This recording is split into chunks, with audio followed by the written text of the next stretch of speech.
too. And Biden just couldn't find his slippers. No, that's why we only bring it up in election years. That's why. Oh, hey, sorry. Hi, everybody. And welcome to what we talk about before the show. Be glad you missed it, guys. Didn't he call someone like a pony-faced horse puncher or something? Yes. He called someone a weird Dog-faced pony boy. There He you actually go. called me. He actually called me and called me that this morning. I guess it's How I start my day. And was he just like, hello? That's a slice of history. You got that slang right from him. I like that. I got that. Come Take a on, look in man. the That's like my past. favorite. Come on. Come on, man. Come There's on. been Man. COVID 100. Come on, man. Come on, man. Uzo is going to work that in. Come on, man. Come on, men. Let's get this back on the track and start talking about It's been movies. 1 minute, Aaron. 1 minute. I said COME, but what did you hear? You know damn right. Hi, everybody. Welcome to the show. Are we live? Are we on? Another week in COVID. Where are you? Hi. We're the Chaos it's COVID. Agents. We're the Chaos Agents. This is Quest and Chaos. And tonight, we were playing Dungeons and Dragons. I don't know what I'm doing. I don't know what to do with my hands. So, Yeah, hands. I saw the Baroness today, and it was lovely. And it was masked and distant. What color was her hair? Brown? How long is her hair at this point? Oh, how long? She said she cut it, and I haven't seen any pictures. Short.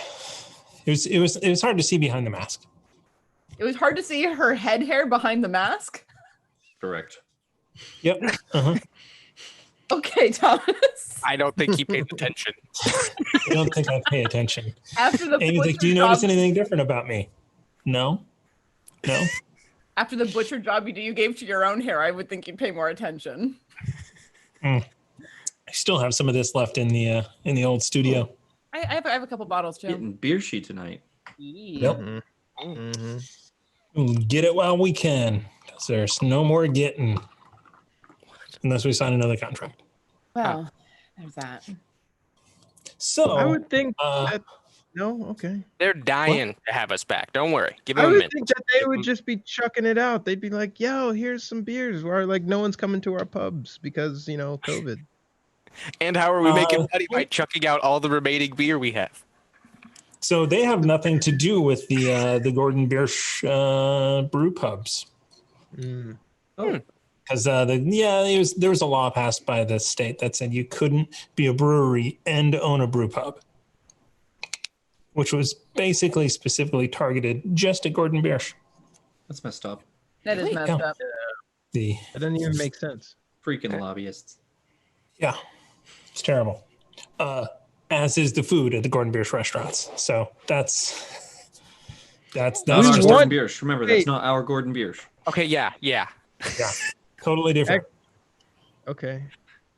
Do they not like each other? Is there some rivalry? I tend to go in there for calamari and a Marzen, but Is it like spelled differently so we can make a distinction, like with a Gordon, like an AN at the end or something? Like, Well, the fact that the restaurants are declaring bankruptcy, that's your clue. So because it's a restaurant, you know what breweries can do? They can ship this to the store near you, which is essential. So really, now they are the only name in Biersch. Right. And Dan put together a group of investors to buy back the brewery from whatever international conglomerate he sold it to at one point. Oh. There's a link in the Discord under Gordon Biersch. You can read it.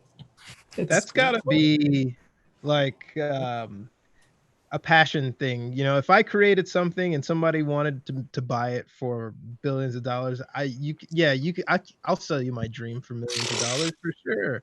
I don't have that kind of hang up.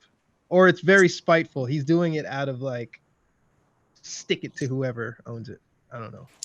So Dan actually likes beer, and he likes to create and experiment and come up with new and different flavors. So the fact that he got his brewery back is, I think, good for the brand and, his sanity, probably.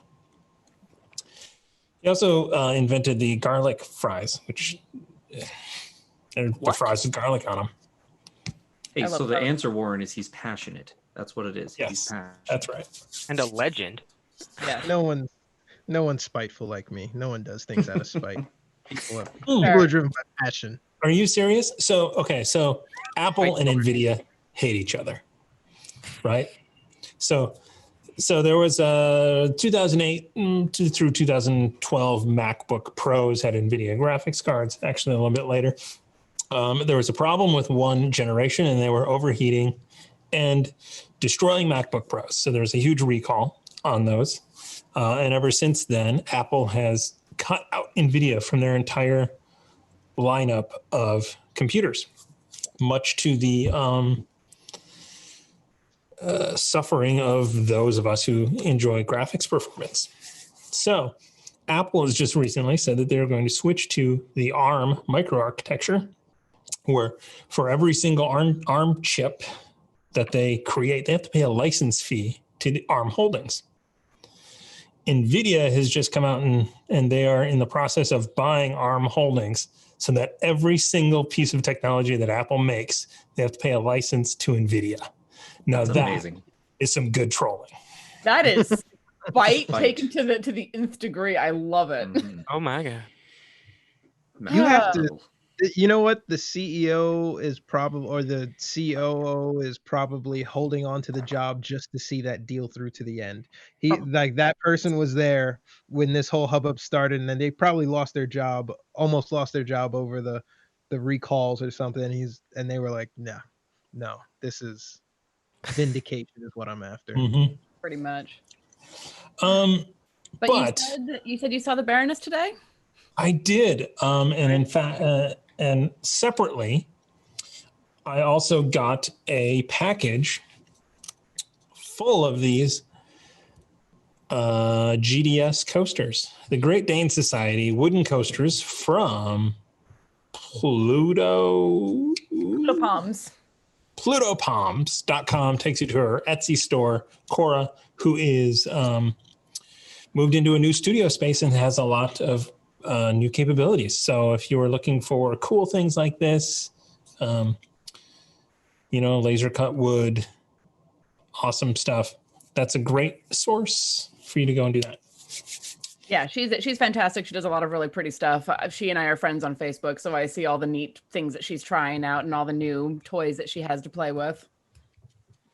Nice. So also we're going to be doing, because the Baroness purchased 5 sets of these for us, we are going to be giving them away. To the Chaos Agents. No. We're going to start off. I already have a set. Why aren't we making money?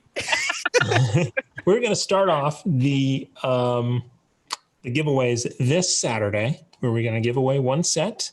Then we're also going to do a Twitter giveaway. We're going to do a set of these and one of those Nord Games books. Ooh. When we reach 1,500 Twitter subscribers, Twitter followers, tweeters, That's Twitter the one. followers. Oh my goodness, Warren. You're a screensaver. So Canon did not sponsor us. Did you know that Sony cameras work without overheating? Actually, that is so not true. That is a total lie. I can hear them when I use them. There we go. I'm back. Okay, I'm back. Welcome back. Are we all still in the right spots? Yes. Yeah. Okay. Yeah. Fantastic. I'm Remy. Oh yes, you are. I actually made $20,000 for that brief Canon spot there. You will never Dang, be dude. Share. You will never tell me not to be Remy. I'm Remy. You're clearly Ruckus. I see you, yes. Ruckus. You aren't. on. But I see the yellow line. All right. That's fine. Everybody needs a word to get into the character. I feel like I still need to find mine. I were to do Remy, it would probably be like the Monopoly guy in Ace Ventura. Activist, yes. Oh, that's how Remy sounded. Yeah. Oh, your ruckus almost sounded like Hathaway. That's probably because I suck. No, it's just interesting when you're imitating someone else's accent or character voice. What it reminds me of. I'm channeling French. I'm channeling French Captain Kirk. Nice. So anyway, we're going to do this giveaway. So another thing that we're going to give away that we don't have at the moment yet, but we might soon, is Squeal the Bard. He made a dice box tray combination iPad tablet holder that he is now moving on from. So we are going to give that item away, but I don't know how. What do you guys think? What would be... Squeal can put photos of it. I'm sure there are photos already in the Discord. Yeah. But he can re-add them to the media section. And then we can talk and then give us suggestions. What kind of giveaway should we do for that? That seems like a pretty big giveaway. Like, I'm sure the craftsmanship on it is great. It's probably the only one in existence. It sounds like it's doing a lot too. It's like a digital DM screen with a dice tower. I've never seen it, so yeah, please put it in the Discord. I have seen it. It's you know those wooden boxes that you get from like Michael's that look like a book with a hinge on top to open it. It's that. It's painted, and then he added an iPad holder onto the bottom of the lifting tray bit. So then you have the tray on the inside, and you can lift it up and put the iPad for your character sheet onto the little shelf that he has on it. That's ingenious. It's really clever, and he has chains, little like jewelry chains on the side to hold it up so it doesn't flop over backwards on you. In light of this new information, Thomas, I suggest that we give it to me. You just want all the stuff, Bo. Just want something. So many things. I'm tried so hard over the years. I literally only got this set because I'm one of the Danes. Like all of the Danes have this set. That's the only reason that I have it. It's awesome. I'm jealous. I know. Sorry. All right. So I think now that we are 15 minutes into the show, I should get to the opening announcements that Amy has prepared for me. Thank you, Amy, for helping keep us on track. We appreciate it. September is September here on Twitch. 20% off your subscriptions. So we still get the same amount, which is, we get 50%. But if you sign up for 1 month, you get 20% off that month. If you sign up for 3 months, you get 25% off all 3 months. If you subscribe for 6 months, you get 30% off all 6 months. Ow. So if you want to support us via subscriptions, now is a good time to do it because it's cheaper for you. And we get the same amount of support. So we really appreciate that. That is also a great link to a great segue to our Patreon, which gives us the most bang for the buck outside of merch. Merch is the best. In fact, the Baroness was purchased a mug and picked it up. So holiday season, man. Like my family loved the mugs, man. Nice. I still have mine. Sorry, did you give your family those mugs as gifts? Mm-hmm. That's awesome. Only my mom has seen the show too. So that's but my brother's like, oh, cool, okay, yeah. But I mean, regardless, they're really good mugs. They are. They're like robust mugs. Mm-hmm. I love them. Yep. Yep, we're doing it. So we got a mug, just a plain red ceramic mug. And when you microwave it with liquid inside, the handle gets like excruciatingly hot. Both Amy and I burnt ourselves to the point of blisters. Oh my God. And we put it in for like a minute. And then because these, you put it in for a minute, you grab this and it's still chill, but your liquid's perfect. That one, not so. It was awful. The liquid's probably ice cold still, right? Yeah, exactly. The handle. All of the heat went into the handle. Shit. So speaking of our Patreon, where if you're a Patreon member of Quest and Chaos, you get an entry into the Mitten. And if you are a Twitch subscriber to Quest and Chaos, you get another entry into the Mitten. The Mitten Lottery, if you want to call it that. It's not a lottery. Legal purposes, it is a drawing. The world. We're gonna do things a little bit different this time. Is that the coaches are gonna be players. Neat. So you get to make a character and you get to play a character, and one person on the screen is going to be DMing that fantastic event, and that's going to be Aaron. I was gonna say, and it's not the person who gets it today. It's like, this is the first I've heard of it. And he's just heard about it. I also don't think I fully read that email. Is that what that said? Yep. Read the newsletter. Don't Eric. come up with a mitten, buddy. Well, Wait, we have a newsletter? Newsletter? What newsletter? We don't get the. Yeah. We don't want to overload people with information. No, or no. D&D. Which is go why the we're not other- playing right now. We'll go the other way and underload them. Yeah, I just learned a lot of information just now, and I need to process.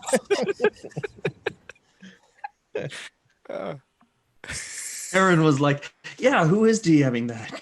I was like, yeah, I'm totally free that night. That sounds fun. Who's doing it? Yeah, mate.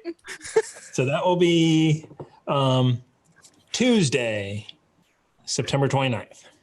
Oh my God, we get a. Are you gonna?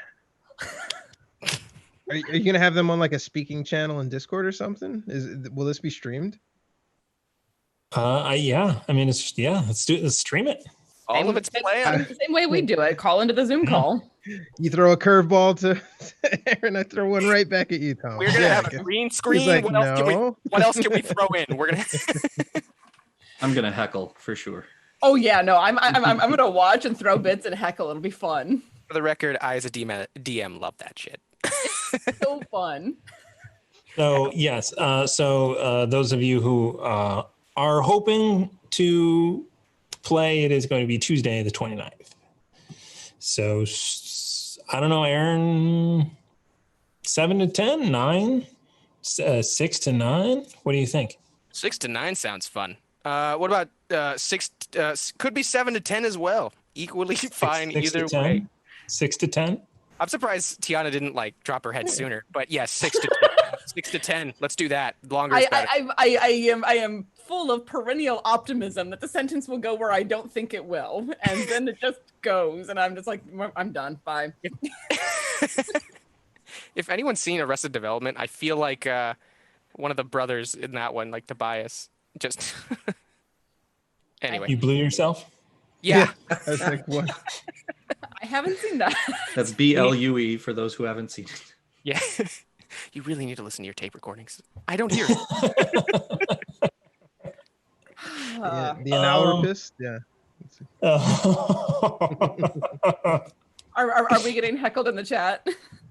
I don't. No. I just need to look at because today is the reset of the Tavern Upkeep that I did not do. So I'm going to reset Tavern Upkeep right now.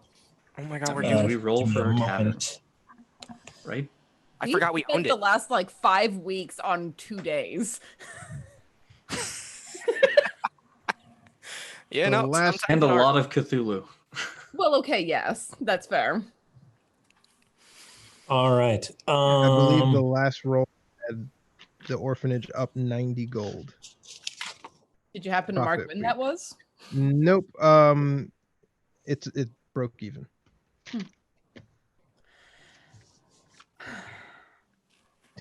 Did I mark when it was? Yeah, it was 8 back to front pages ago. This is one of the only games that I'm in that I don't take notes for, mostly because we're 80 plus episodes in and I'm not going to start now. I like it. Also not going to prepare. I mean, we're 80 episodes in. Why start now? Why start now? We're Game of Thrones in this one. Oh no, please. We are in season 8. right now of Do Chaos not Agents. give us That is- season 8 of Game of Thrones. I'm begging you. I'm kidding. We're Breaking Bad. We're Breaking Bad. So Remy's we son reset- would be Arya Stark, wouldn't it? Ooh, he might be. Ooh, could be. Remy's totally the one who does the knife trick thing, though, where he drops it. and No, catches the kid. but I His want kid Remy. does. But Remy's the size of Remy- the kid. But so I'm like Ned Stark. I'm gonna get decapitated because of my honor. No, you're the Night See King it. killer. I can see it.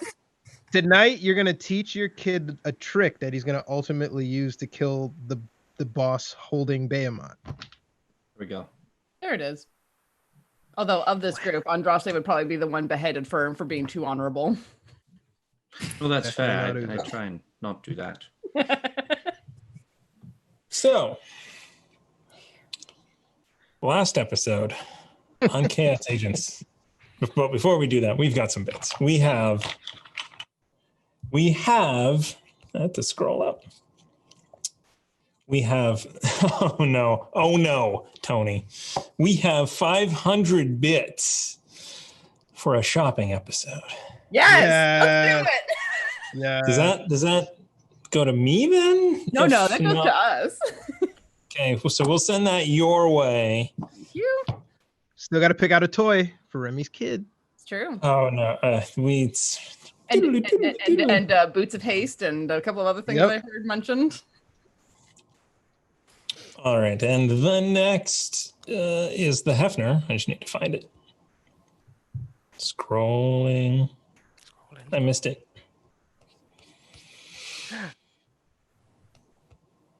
I know everyone's on the seat of their pants.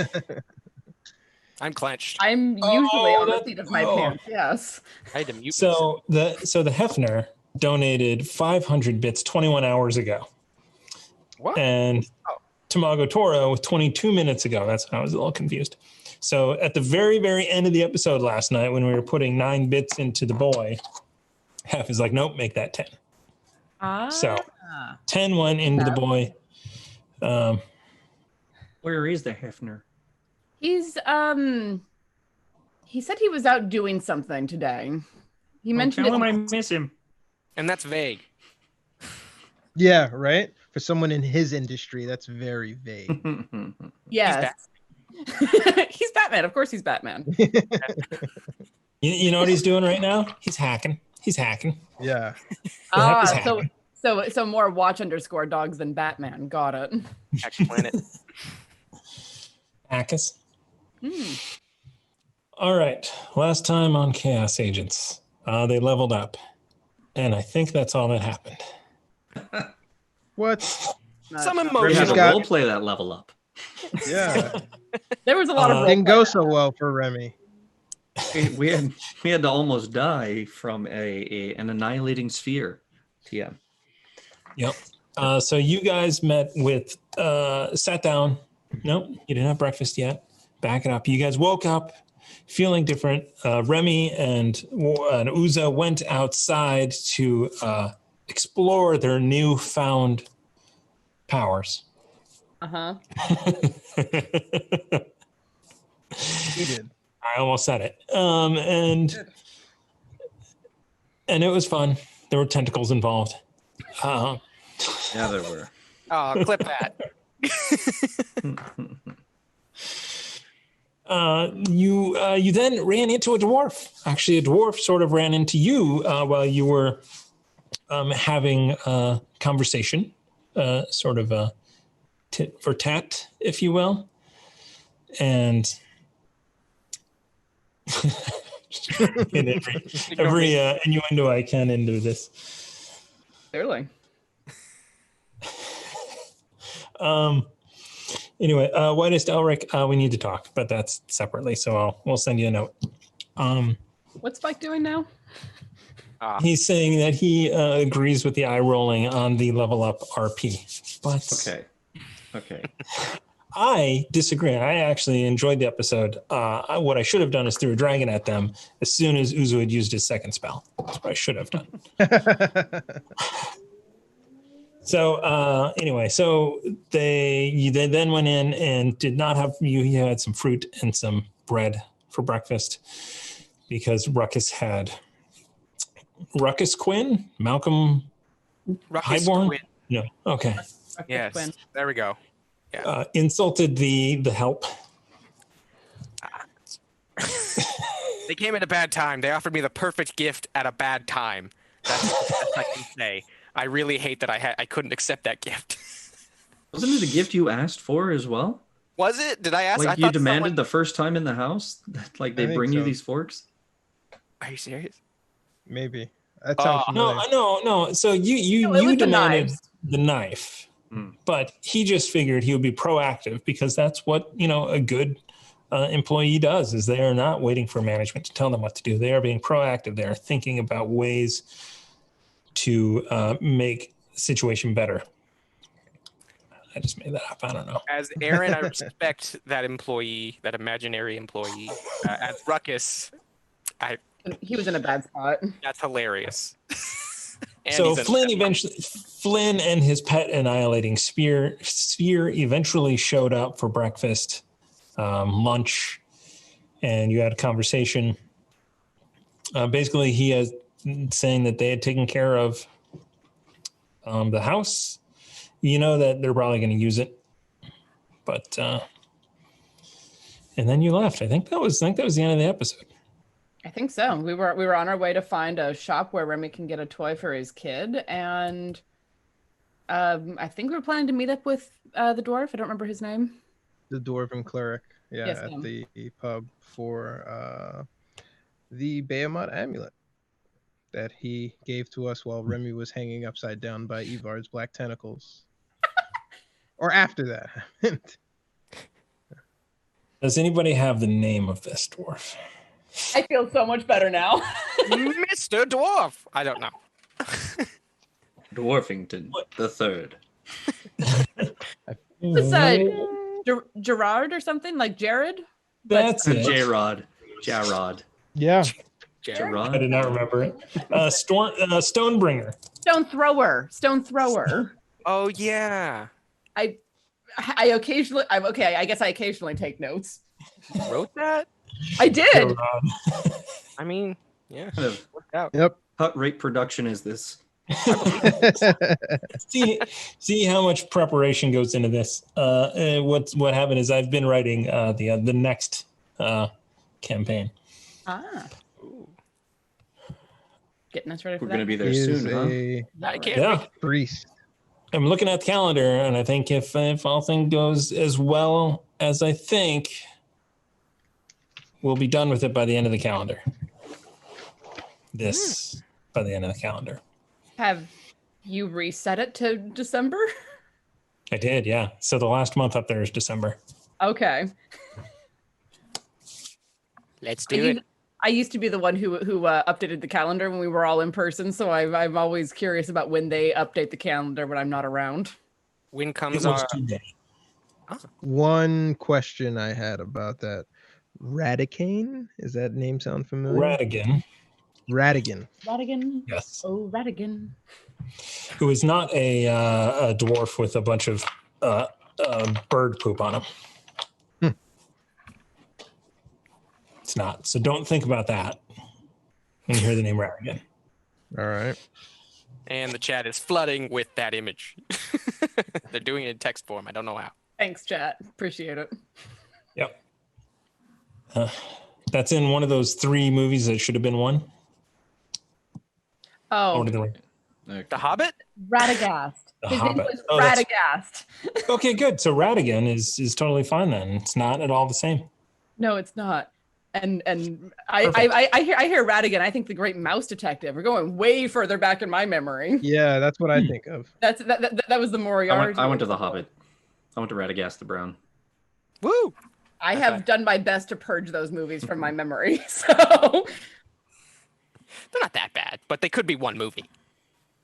In fact, I would accept Warren actually interacted with the actor playing Radigan in a certain short that's not yet finished, but is being worked on. So, certain series maybe. It's about an hour in length. two. It's called Mage Haven, Yeah. and we shot it 8 years ago. Not from Wait, what? Wow. The first Not short. Anyway, Vincent Price. He's deceased. What? That's Great Mouse Detective. What am I? He's, Where that's are a good we? question. He's talking That's a good about question. he's talking about in campaign. You've interacted with the person who played this character that he has thrown at us. Oh, actually, Warren and I worked on a web series a long time ago that never got finished. However, I am working on it again and building everything out in Unreal Engine so that it can be turned into something much larger, like a full video game or something, or who knows? Well, you know voice actors. It's true. Just throwing that out there. And wannabe voice actors. Shots fired. I take that personal, bro. No, I meant me. Come on, I meant me. Bo lit up like a firework on that one too. Both my hands gestured at me. Watch the Hef clip it. Come on, we're gonna use this in court. We're gonna. I don't think Hef is on, but go on. Damn it. Speaking of clipping it, we are. This was not on the list, but we had forgotten. So we are going to attempt to start putting together a compilation of clips every month, and we will. Whoever clips a clip will be credited on the corner of that. So if you guys want to pick your favorite moments, maybe when we're actually playing the game or not, who knows, because we don't play Dungeons and Dragons. But go ahead and make Twitch clips. You can do that you can do that live, or you can do that after the fact when you're watching the replay. And then we'll put those on YouTubes. YouTubes? Yes. Hello, YouTubes. There's a lot of them. Red, music, the other thing. What? Google. Thomas shut me up and please take it away from me. Aaron, how high are you right? Oh, Not at all. Just very drunk. there it is.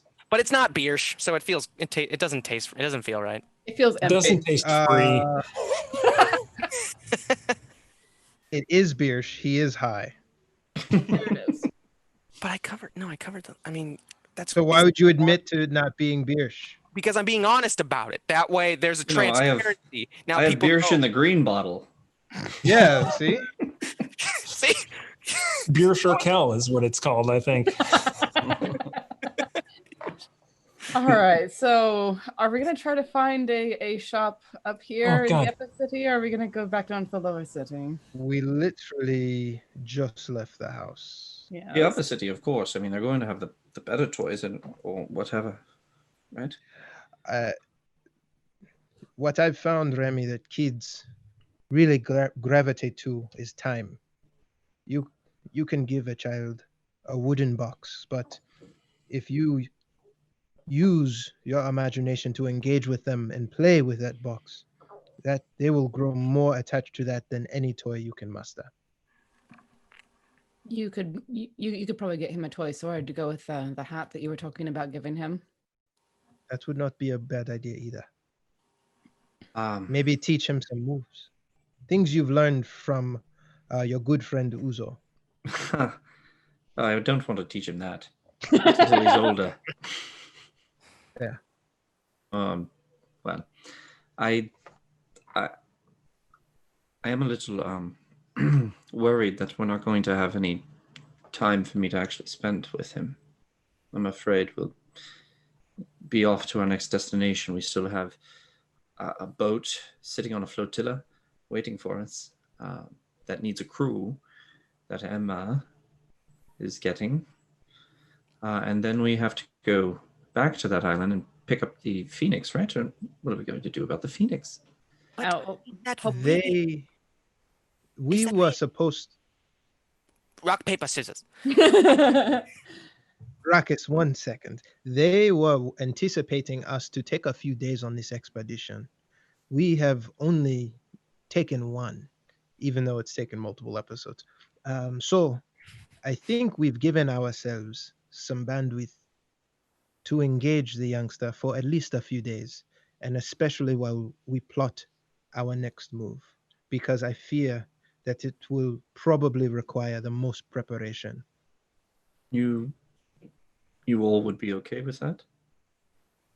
I am not Absolutely. the one I'm not the one in charge of the timetable right now. I go where I am needed. So if Uzo is comfortable with us waiting a little bit longer, he's the one who's running the timetable right now. A little longer in the city doesn't feel bad at all. I think Uzo's right. I mean, in this city, I don't know, but...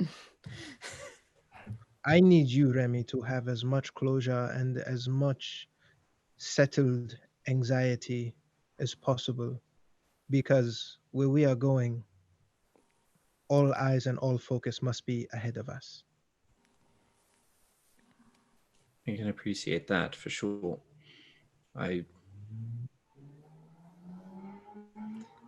Thank you, Uzo, for being so understanding in your own way. Looks to Ruckus. I don't know what that means, but okay. I get it. Well then, let's pick out that sword, yes? Sure. Okay, this I was is say, it's just me. You and Roste's area of expertise. I will accompany you in my fancy new garb, as he looks down, still dressed like, I don't know, upper city fashion. Isn't that what we were wearing before? Mm-hmm. Well, this is... So I will fit right in, I guess. And if I see something that is useful, I will call out to you. Well, and there's that enormous marketplace where we found all our clothing and everything else. I cannot imagine they don't have a stall for children's toys, though. That's where I'm hoping to go, yes. Then let's go there. And it'll be fun to pick out a toy for the child. It will be a welcome distraction. Right. Very well. Onward, yes? Onward. Yes. All right, so you guys, you guys make your way back past the Von Keen residence. You notice that it's still standing. There are in fact human, as far as you can tell, guards at the front door, kind of standing outside. You do, I wouldn't say you recognize them, but as you pass, they kind of give you a slight nod in respect. I'll give them a little nod back as we pass by. I don't want to linger here. I don't know how Ruckus feels about it. I notice the guards and nod to them, but my focus is on Ruckus. I don't look distraught or nervous. I'm more analyzing, remembering their faces, and moving on and ignoring them. Fair enough. Okay. And you make your way into the Wide, which is the marketplace district that you were in before, and it is still bustling, even though it is getting towards afternoon, late afternoon at this point. And you see a couple of vendors are starting to pack up as the sun gets lower into the sky. Oh, it seems they're closing. We should be quick. Uzo scans for something remotely, looks like child entertaining toys. Is there a shop open somewhere? So you see a number of stalls that cater to toys and things of such nature. You actually see a whole stall full of puppets. So they have small finger puppets to larger, more intricate creations. Some of them even with the T and the string and the marionette type of stuff. You see some hand puppets, things that you do. And, there's night puppets, and there's even a vampire puppet. Is there someone marionetting the puppets for display? As you kind of get closer, somebody does, pick one up and start to be like, oh, look at that. Oh, Okay, look at you. I am an adult. Thank you. As you say that, Uzo crouches down next to it and is just watching this with his jaw on the floor. Remy, it's a little person. Actually, he is quite good with it, isn't he? It's a puppet, Uzo. That's what they look like. Yes. And that one is like, oh no, Strahd is coming, and it kind of goes off just as like he sort of reaches around with his other hand, and this pale puppets, with like a black coat with a red lining.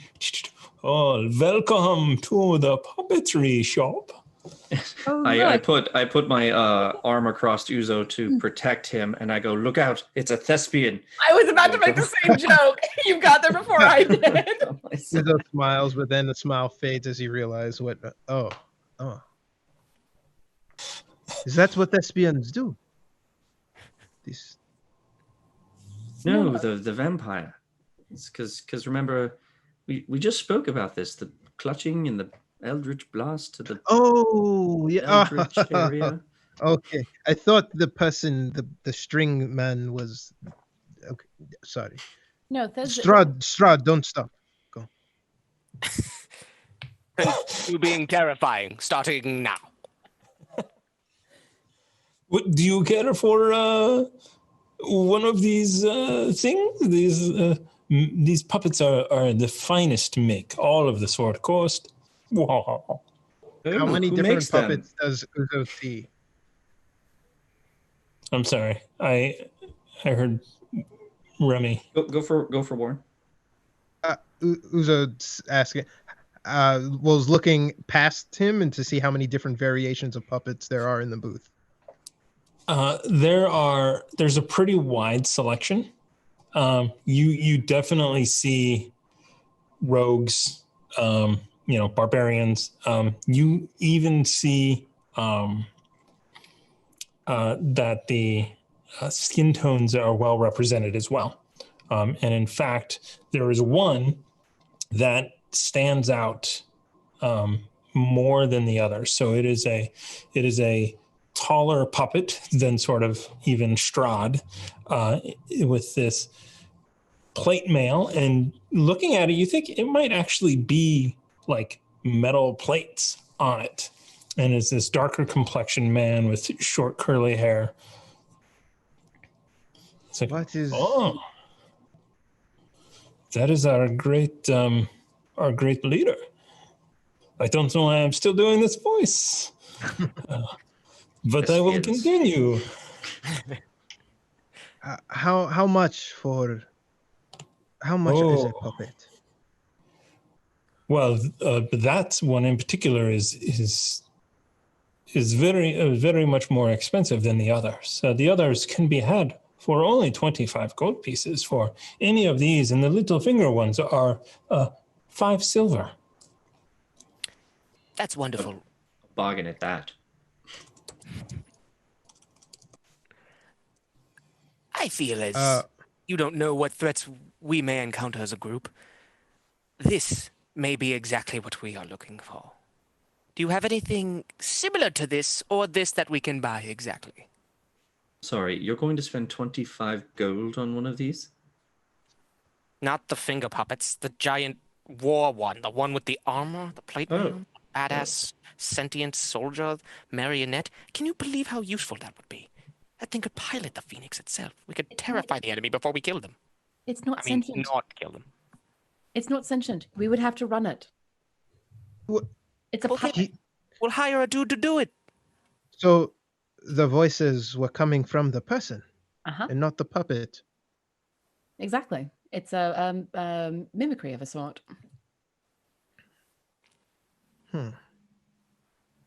So how? But just imagine what kind of little stories we could tell with these sorts of things. They're delightful. That is exactly what I was thinking. How much for this group? Uzo picks up a bucket of the marionetted puppets. How much for these?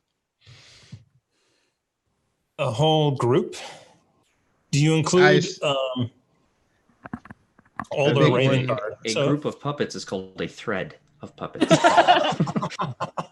A Okay. thread of puppetry. I believe you.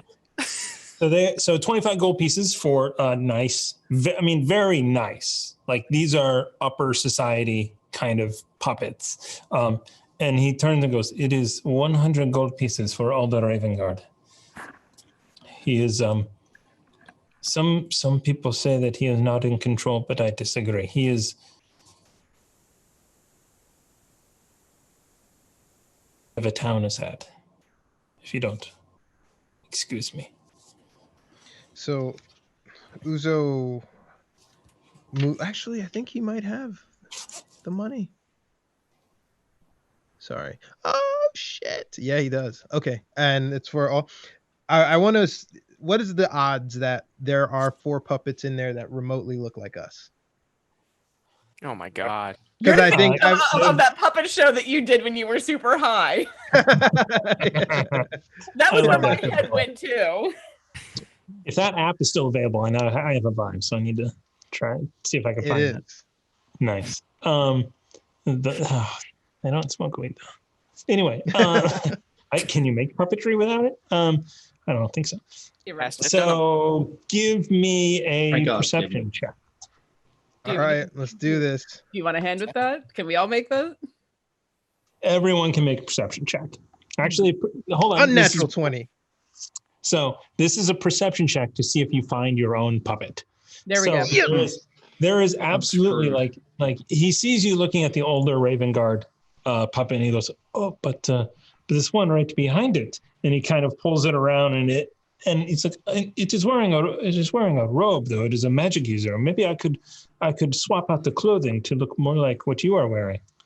It looks pretty similar to you. If you lift that robe, pokes out. So anatomically correct. Oh no! In the interest of being fair, Thomas, I technically rolled a natural 1. Oh, I will let you re-roll out. It's a natural 1. I can't. Now that said, you cannot critically fail skill checks, so I still got a 10 in my perception because that's what I do. Okay.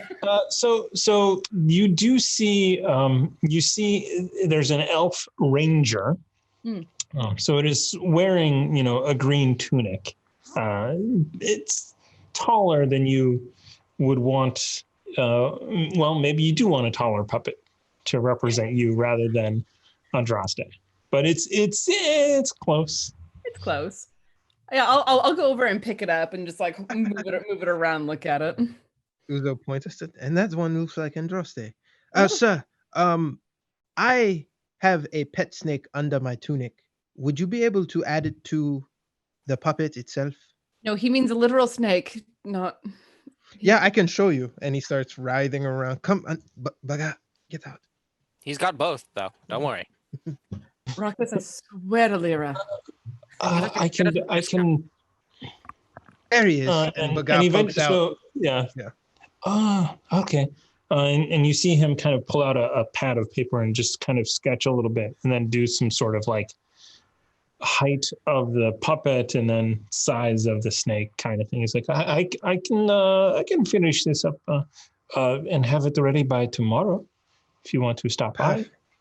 Yes, absolutely. Especially if you are buying more than this many puppets. He points to Ruckus and Remy. Pick out your puppets. Listen, I get we're all young at heart, but I thought we were just doing this for his kid right now. Ruckus, don't be a spoil sport. The rest of the ones in the bucket can go to the kid. I rolled a 12. Okay. So you get it's a halfling rogue, right? It doesn't have the flair that a Remy puppet would have. What does? I mean, no one can match that flair. Nosh. And Ruckus, you see one that's pretty darn close. Can I just get out angrily to find this one, just coincidentally? yeah, just kind of like whatever. And it's actually it's basically the Strahd, but it's wearing armor instead of the thespian garb. Well, if we're coming back to have the bagar added to your puppet, would it be possible to get a replica? And I'll show him my holy symbol. Would it be possible to get a replica of this on mine, just for fun? Most certainly, yes. And he. Yes, I've seen this before. Are there many worshippers of Lyra around here? Travelers. Ah. This is not the place for joy. I was going to say, this seems like an odd place for worshippers of Lyra to spend much time. Actually, it's a good place because this place needs it. Not a lot of joy here, that's for sure. That point. Except for what you're providing, good sir. That's right. With things like this, not a lot of joy. But don't forget, and he grabs Ruckus and he puts Ruckus in a quick headlock.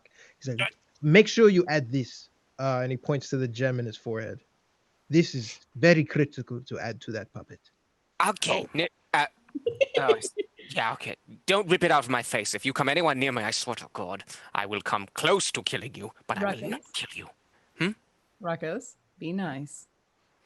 Do you accept gold? Yes, I accept gold. Yeah. Wonderful. Do you have an orc puppet that you could sever the head and put at the hip of his puppet? There absolutely is a half orc puppet. He's a little taken aback, but you are shopping and you are buying more than one puppet. Yeah. And I can absolutely, and he reaches over and grabs it and just like rips it off. That's exactly what he did. Ruckus, show him the head. Do you still have it? With joy, as you rip off that head, I'm gonna be. Oh yeah. So he rips off it. He drops the head and he's like, wow. Okay. Can we get a discount on that one? I feel like that's fair. All in 100 gold, and these puppets are yours. Hold on. And I will. You're going to modify everyone else's except for mine. Give mine panache, damn it. Look at him. He means genitalia. It is a plain halfling rogue. Yes. Give it flair, damn it. Genitals.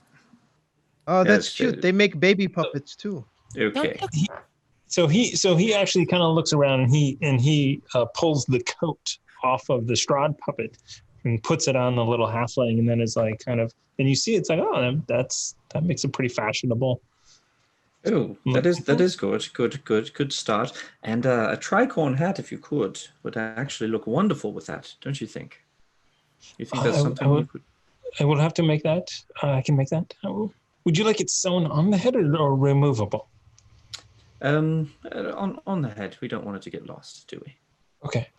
So I need to keep the puppet of you and the puppet of you, and then I can fix the holy symbol. Would you like that sewn in? As long as it's attached around the neck reasonably securely, it doesn't need to be sewn necessarily. I defer to your artistic judgment. I think it would get lost if it were not sewn in. Goodness knows that the real one does sometimes.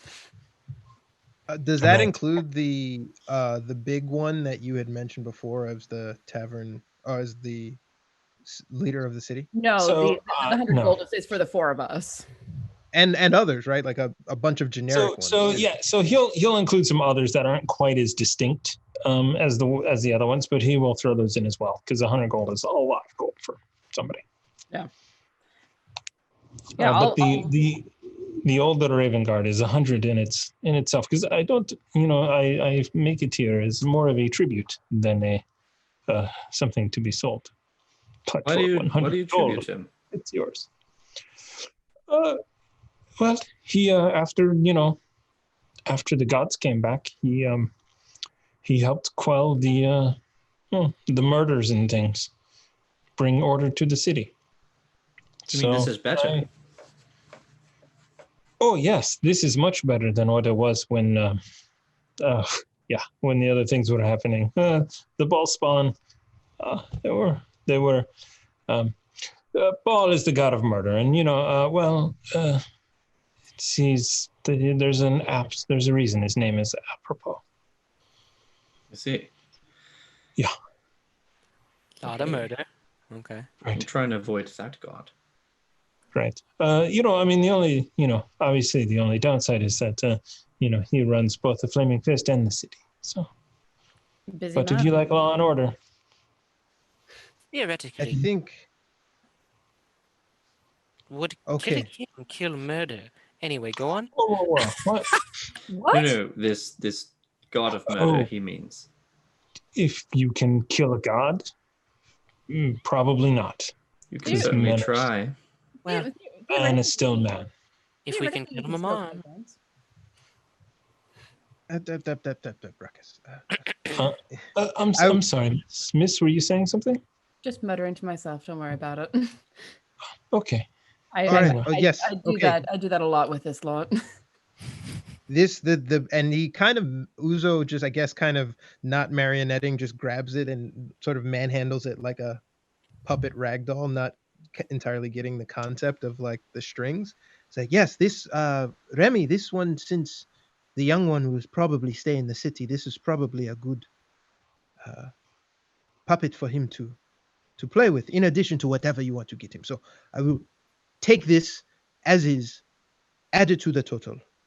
But while you create that one, we leave with this one, yes? So Say again which one that is?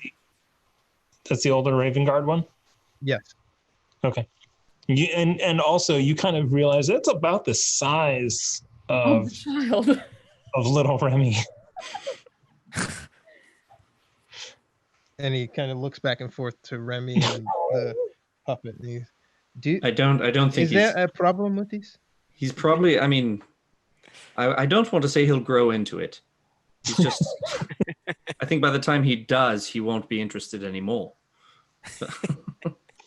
And he looks at the puppet and he gives the breastplate a little tink. And then he looks to Remy. I mean, for the time being, Remy, wherever you go, he will have a father figure. Okay. Why don't Good. we Punspiration. Yeah. why don't we give him one of the little hand puppets? Those were a lot of fun to play around and take a lot less dexterous handling than one with the strings. She can do yes. that. I will get this for him out of my pocket, Remy. What I'm saying is, as lovely as it is, I don't know if he'll be able to use it because it's basically his size. And Uzo kind of leans into Remy. That's exactly why I want it. And he Okay. tings the breastplate again on it. What the hell? Okay. Sounds good. We'll take that. Oh, yes, very well. Very well. So 200 gold. And on Trusty, he kind of, hands over a small little hand puppet as well. Yeah, and I'll pick it up and put it on my hand, and walk it across the counter, just smiling. So speaking of punspiration from before, we do have a bit of inspiration. The Hefner has come through. Hello, Hef. Hey. And also reminding me of things that I had forgotten in the announcements. But so 1,000 bits to me and 1,000 bits to the players. And I don't know why I forgot this, because I forget things. Birthday bits from Lucifer Vilcek. That is 500 bits to the players. Happy birthday. Take a walk. Thank you, Lucifer. Happy birthday. Thank you. I hope that you were able to find some joy in the midst of all of it, even with dealing with all the paperwork you were telling me about. Hopefully, thank you so much. Join our Discord because we're talking to people, to you guys. I look at it. I mostly just scroll and look. I think Warren and I might be the most active out of this group there. Probably. I have the app. That's a good start. Yeah. Just not very active on anything, so I apologize. Oh no, I completely understand. I'm on Discord to avoid thinking, so we all have our things. And there is not a lot of doom scrolling there, much like every other platform is all doom scrolling. Exactly. Very true. So- A lot of the things you see in Discord are very positive, especially with our community. We have Very cultivated one of the best communities, I think, in the area at least, and it's fantastic being on there and talking to you guys. So to get mushy for a moment, I love y'all. Keep talking to us. We'll keep talking back. Took a lot of fertilizer, but we got there. Cultivated it. Yep. The culling was I was weird. gonna say shit, but I didn't. And then you said shit to illustrate the fact that you did not say shit. Exactly. Well done. Uzo pulls out what he can count of 200 gold pieces. And Okay, yeah, I'm gonna toss 25 in for mine, or Yeah, I'll Uzo throw. gives 204. All right. So If that's he grabs it, pouches it all. Very, very good. I will make sure that the snake and the it won't be an actual gem. I mean, it'll be there, and I'll give some panache to the little one here. Perfect. Okay, good. thank you very much. He means genitalia. Well, I'm this is like elbow ruckus. I'm like, we'll see you tomorrow then. Thank you. Yep. And as you guys were like in there haggling and dealing, you see other people has suddenly sort of like taken an interest in sort of, and as you leave, walking up, and you think sort of not necessarily a scene, but the or a commotion, but the interest that you showed seemed to expand out a little bit, and then more people came, and you see that they're nobles who are probably douchebags.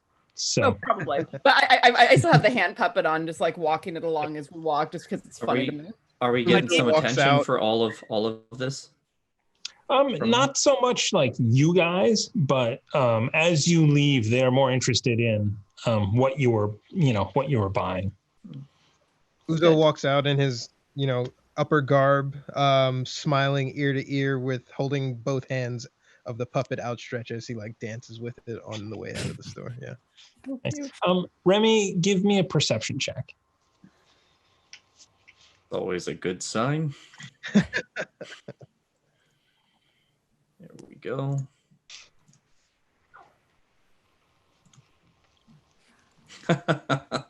What's it? Oh. Natural 20. Natural 20. That's a card. Yeah, where are the cards? They're over there. Because you got one for my natural one and a perception earlier. But you called them like Gambit, just with your arm out. It's more of a force thing, man. Where did they go? I'm rolling on my good Gave us luck. bad luck cards. That's cool. That's cool. Did I give them to you? Did you script this into Roll20? This Yeah. card may be Well, handed to the GM at any time. Fortuitous Fortuitous circumstance. That's the first one we got. I clicked too many because nothing happened on my screen. It's all right, The because first the one first you one, clicked that's is all that matters. fortuitous. Yeah. I can't see it. It's in the chat. I just found it. I'll snip it for you. I see. Oh my God. Yeah. 4 of them, dude. Okay, so it looks like I assume you're nixing the fortuitous circumstance. Yeah. Why would you give him that out? Why did you even volunteer that? Because if you don't, he's just gonna do it anyway, and I'm not gonna get my hopes up. That gives us the successful hit against you into a miss. Or a critical hit into a normal hit, and that means that yours, Thomas, is the negative 1d4 after skill or attack roll?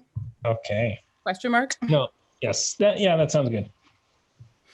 So Warren, for your question, I purchased the luck deck in the Roll20 marketplace.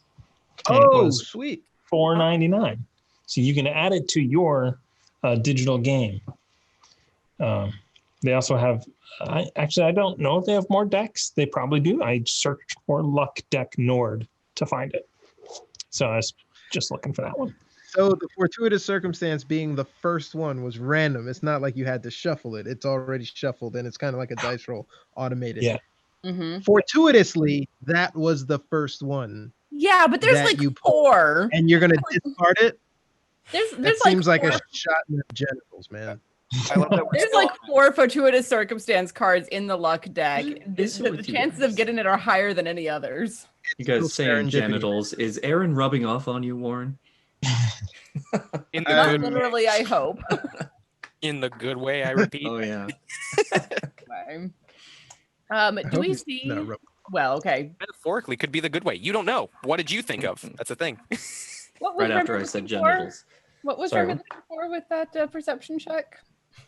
So we can stop talking about genitals. 20 perception check. You are ready to be like followed on guard, thinking everybody is out, like, because this is Baldur's Gate. Everyone is like seeing an opportunity. The people that were interested pay you no mind. They literally just sort of ignored you, especially as you left, and they were just all about those puppets. And so you on guard, thinking that, like, at any moment somebody's going to jump out and, attempt something. They were completely the opposite. That's what your nat 20 got you. The nat 20 also show us where there might be a shop with a little toy wooden sword. Absolutely. You can get a toy wooden sword. You do know that Remy already has a toy wooden sword and a shield. Do you? Uzo is no longer leading. He's just kind of like following as he plays with the toy himself. Excellent. This will definitely not horrify a child. Kids are funny. They can take on all sorts of things. I think that Remy has enough now. So as you are walking, good point, Tamagotor. So as you are walking, and Andraste points out the sort of the wooden toy sword stall, right? And sort of in your head, you know that Remy was playing with one earlier and doing the whole like, have at thee. Yeah, actually, little. Oh, actually, he does have one. That's but right. As you are passing, you actually see a small wooden. It's a blade, thinner than the thicker one, and it is curved up and down it. It is a wooden flamberge. Nope. And I keep going. Wait. Can I grab him by the shoulder before he steps away? Hold on. This may require more thinking. Yes, Ruckus. This may require more thinking. As I stare off into the distance and give like a 1,000-yard stare. Excuse me there. Can we have a look at this toy flamberge, please? Oh, okay. Nobody's really interested in this ever, but yes, I thought it was fun. It was a curved piece of wood, and I'm like, it's already curved. You might as well, make it not straight. I whisper to Remy, listen, he's lying. He's just downselling it, so that way it's like we could, he's gonna just buy it. Just buy it for I don't care. Does he say that audibly? For this guy to hear? I did a whisper voice. I mean, yes. So there's precedent here. There is a tag, as you can see. This one here is, and he kind of flips it over, and it's 2 silver. Ruckus, would you like to get this for Remy? And then Ruckus's puppet slides like slowly in your peripheral. You don't, and then don't have it, right? And then I thought we didn't get it? No, he's gonna. It's getting the customized. Put the gem in the head and attach the orc's head to it, because that's a thing that puppets have. Okay, well then it's just my hand going up, a finger. just going up. We're like, okay. And then you say for your kid, and I'm like, right. Do you have two?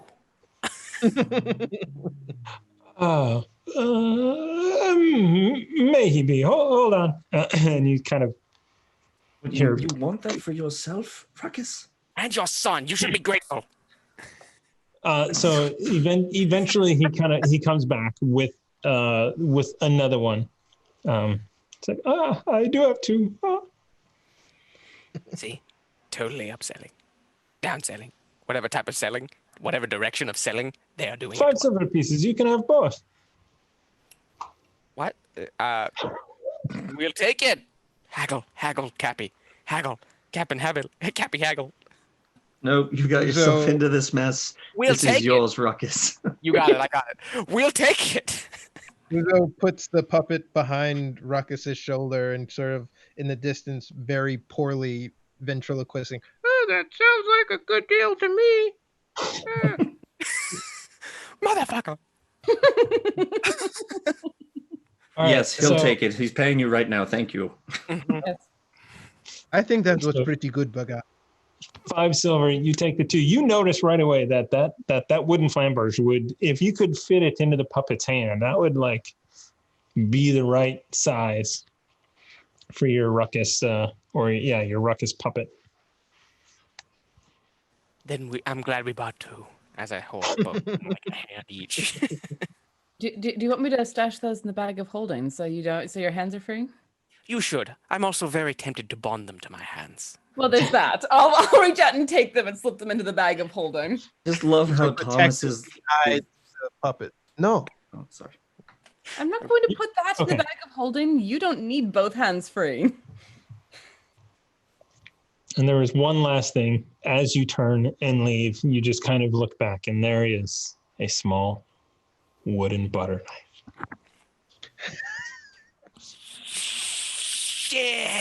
And there's a fork and a spoon next to it. It's a play cutlery set for children. You know what, team? As I start backing up, closure comes in many different forms. Oh goodness!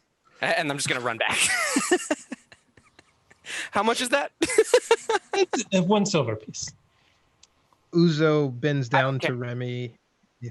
I think we should think about opening an establishment in this city. Very promising, Remy. What do you think? I think that it definitely has promise as well. Did we have a bank in the city? No. Was there? No. There's Daggerford, there's Waterdeep, and where else? Neverwinter. Neverwinter. We'd have to separate our finances a bit, but maybe not to start. I don't know how easy that'll be. Can I perceive that conversation, or am I gone? Sure. I say it as you. I clearly say it because you're smitten with the wooden toys. So probably you hear it. Okay. But this place isn't bad, minus all the devils and all that. That's an awfully big minus. They could be great waitresses, waiters, whatever they are. Service, helps, waiters, employees. Service. Yeah, God, Service. I don't know the terminology. Employees. They would be equally paid employees, even though we hate them, because some of them are paid to attack us. Okay, you own a bar. You own it. You know that. You should know what they're called. That. You know that. You run it. I just take the money from it. So, like any investor. Ruckus, get your damn wooden cutlery and let's go. First of all, I already have. Second, is there any way? I heard you mentioning something about opening a tavern, an establishment here. Yes. Now that I've got some closure and a little more room to breathe and think, I was wondering, where would we place such an establishment in this city? Where would we take a perfectly empty building where cultists have been murdered and that has been emptied out, even with a black hole? Think of it as a trash can, an eternal trash can. We'd have to get the deed to it, right? And currently, I believe that was the residence of the Von Keens. Is that correct? And now they are deceased. Yes. So we'd have to see what's going to happen. I mean, it could be that they put it up for sale as part of the estate sales. I mean, I think we all know what's going to happen, right? our friend Flint and his friends are going to take it over. They already have. There's guards out front, and they're going to turn it into another place where there are more devils worshipped. They're just a different cult of devil worshippers instead of Mammon. Well, Then maybe. I mean, we could fight Flynn. We could fight Flynn and all of his friends. That'd be fun. Piss off another cult. Andraste, I hope you're not being sarcastic. I am being very sarcastic. So in the back hugging the doll is like, I was hoping we'd be able to put it near the puppetry and hire that person as entertainment. Why don't we deal with the problems that are immediately in front of us, e.g. Mage Haven and descending down into hell, before we talk about opening another tavern? I mean, So emotes his sad face and then uses the puppet to kind of like caress his chin as solace. That's not at all creeping. Okay, with that, you start to see that the wide is being shut down as the sun is starting to wane in the sky, and you know that it's time to leave, and you make your way to Baldur's Gate. And as you're about to leave, your chits, please, chits, please. Yeah, right.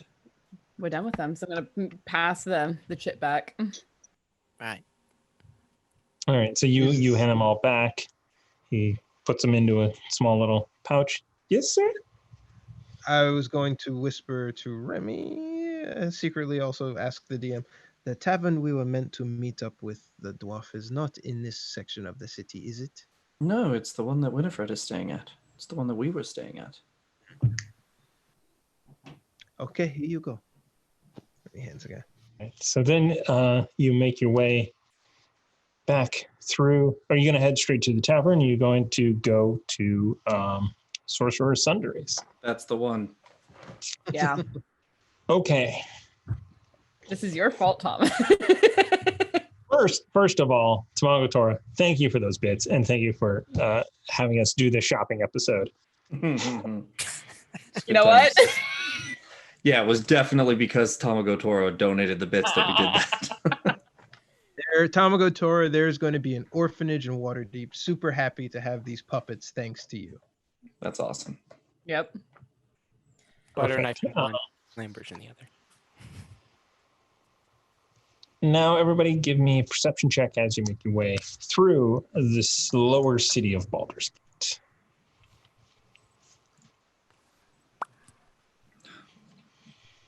There we go. That's more like it.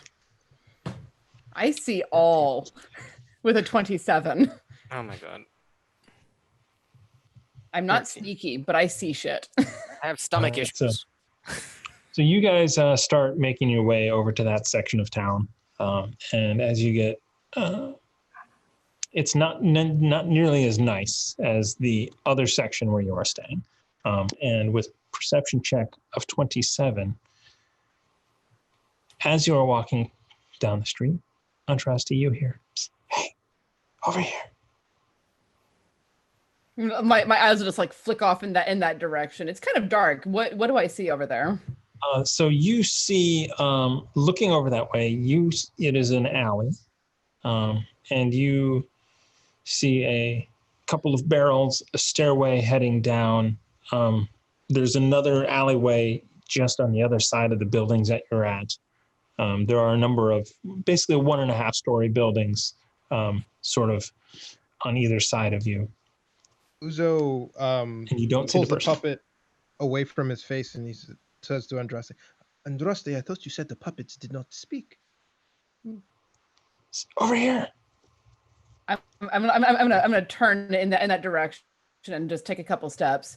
Uzo, it's not the puppet. Stop making a fool of yourself. My hand is on Kumara. Who are you? Stopped in I heard, tracks. I heard you're looking for boots of speed. I got some. Look at Remy. Swear to God, if he opens his trench coat. What have you got? Step into the light so that I can see you. It's back here. I look over at them. This smells like a trap to me. I'm marching in. Shut up! And I'm just gonna march detecting magic as he walks in. You do not detect any magic over in that direction. Could be.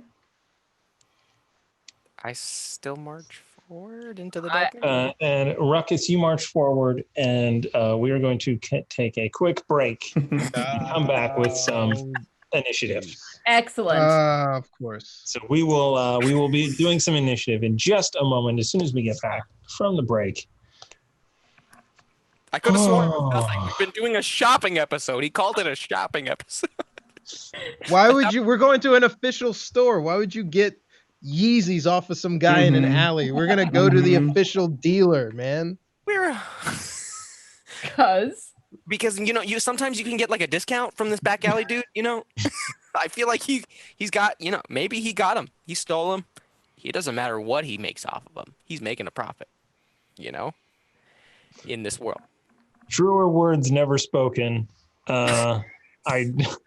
Ruckus is the smartest of all, so. I know. Here's the thing. He's the smartest. He's not the wisest. And this really underlines that.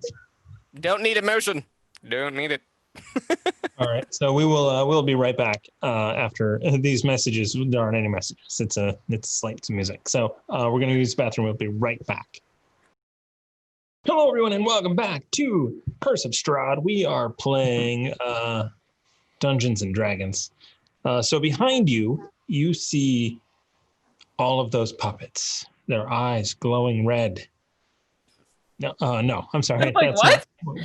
I actually am like, puppets were a really big thing to scare me in my childhood.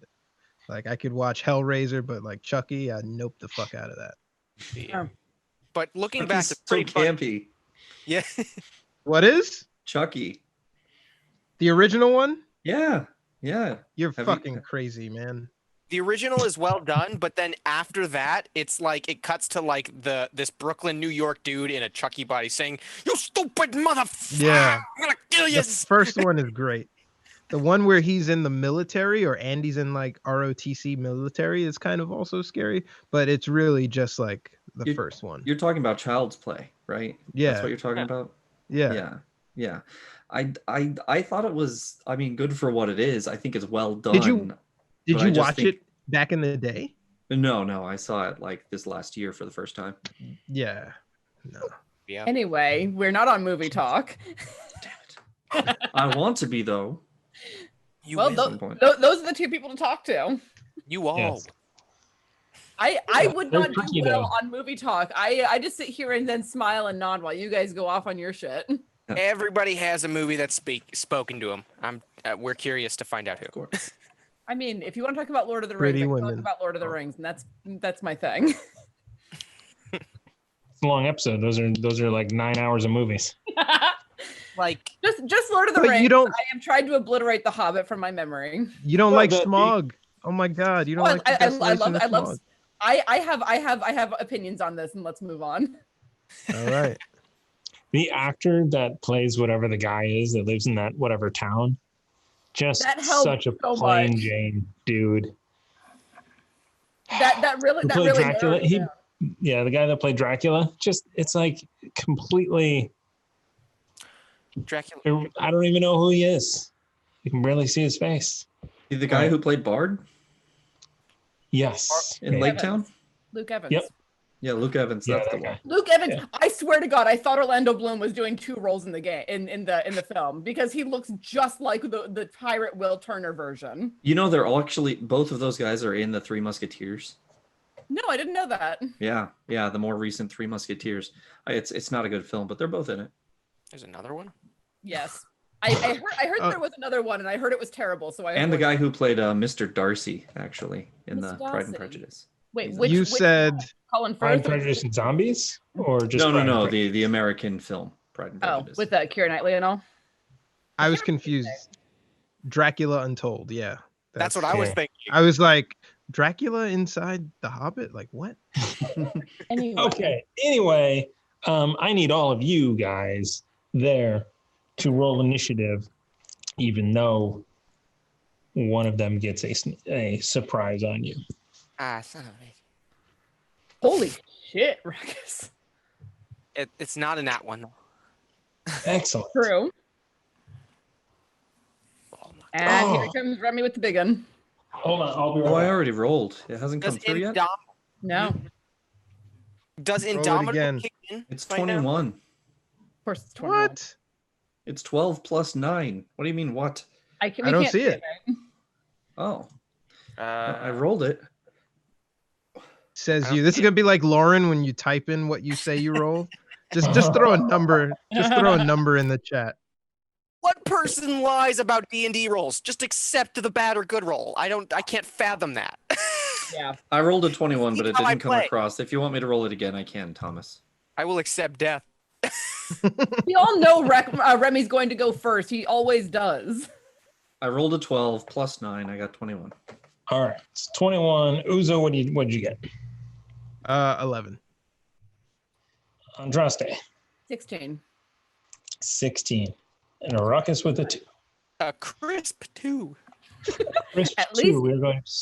At least it is not a crisp one.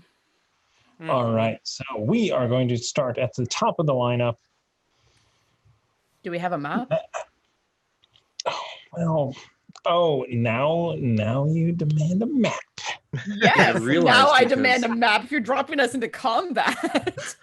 Jeez. See, I Ruckus. realized if I can, I mean, if we can't listen to music, I can listen to my own through my headphones. So I'm going to put some battle music on. Dude, do it. Can you put The Pirates of viewers Caribbean? have battle music, right? Yeah. Technically, I think that you should be getting some battle music. I cannot. I hear From that. me. I'm gonna do the same thing. Then. Hold on. No. I should be able to send you. Oh, God. Why? I'm putting on clay packs. Thomas. So you guys out there should hear it. So I guess we're not going to hear it. If my Well, then I input guess I'm going to put headphones on so I can join this. Do you hear that? No. Do.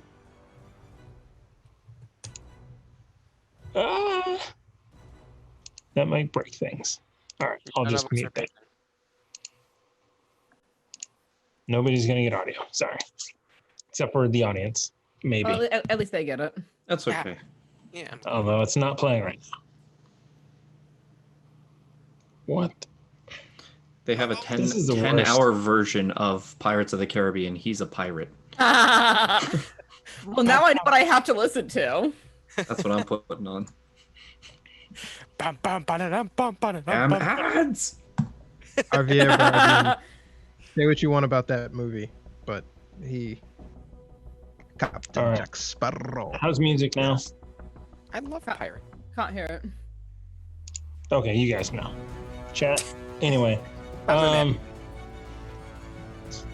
you have. Let's see. So the first person to go is D&D Beyond Encounter.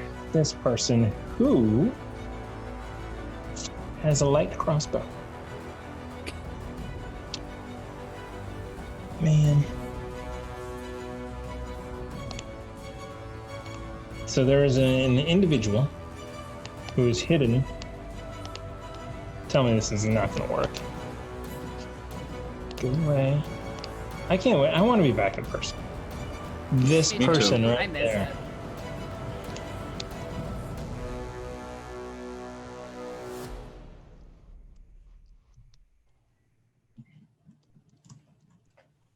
Bum, bum, ba-da-dum, bum, ba-da-dum. I am liking this music in the headphones thing, though. I'm not gonna Right? lie. You Right? can hear it? Let All the right. bodies So, hit the floor. Ruckus, does a 21 hit you? You bet shit. But we slept. So face spells. Wait, no, I used my. Shield. I would have to. Shield. No, I did it before bed. Yeah, okay. Shield. And you had spells left over to put in there? It, Did you use all of your spells in the fight? I had one shield left in my face. I legit do, yes. Yeah. Hold on. There. You have to put the spell in there. Yeah. Okay. But at the time, I don't think I used the very last shield of my 3 spells in my face. So. Okay. But I every also other don't. on. So yeah, I think this is my last shield if I use it. All right, shield it is. I Yay. have only 2 inspiration. I think I'm going to use it because I need a D6. Come on. Uh-oh. Nah, it's not going. 24 is not going to get past. Yep. So yeah, so you hear twing, a crossbow shoots out through, and just you sense it coming towards you into your shoulder area. You throw a shield up just at the last moment, and it explodes off to the side. Okay, that is rude. Those don't boost of speed at all. I thought we were getting a count. And they are almost immediately shooting themselves. Sure. Why? However, got all the way back here. The person who is whispering out to, I'm gonna move you guys just a little bit there because you would have been at least somewhat visible.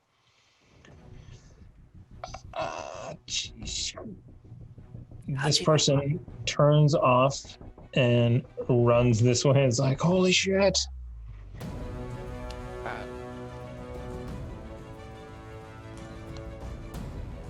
Okay, that is their go. Remy, you are up. You just saw one person run away. You do see somebody with cover, 3/4 cover around this corner that just shot a crossbow. Okay, I'm just checking my distances here. Checking my distances and hiding it from all of you. Like a true captain. I see it. This is the DM sees all. Yeah, the DM sees that's it. Cool. That's cool. So I was doing that and hiding it from in my home game, and the DM's like, stop. Whoever's doing that, stop it right now. Like, I thought nobody could see it. Yeah, well, the DM is not people, obviously.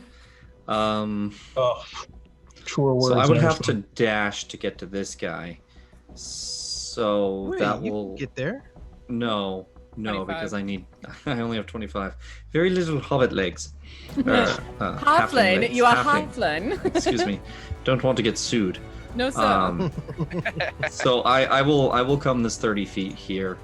Bonus action dash to come up to this guy. When I'm here, what do I see? From there, you and only you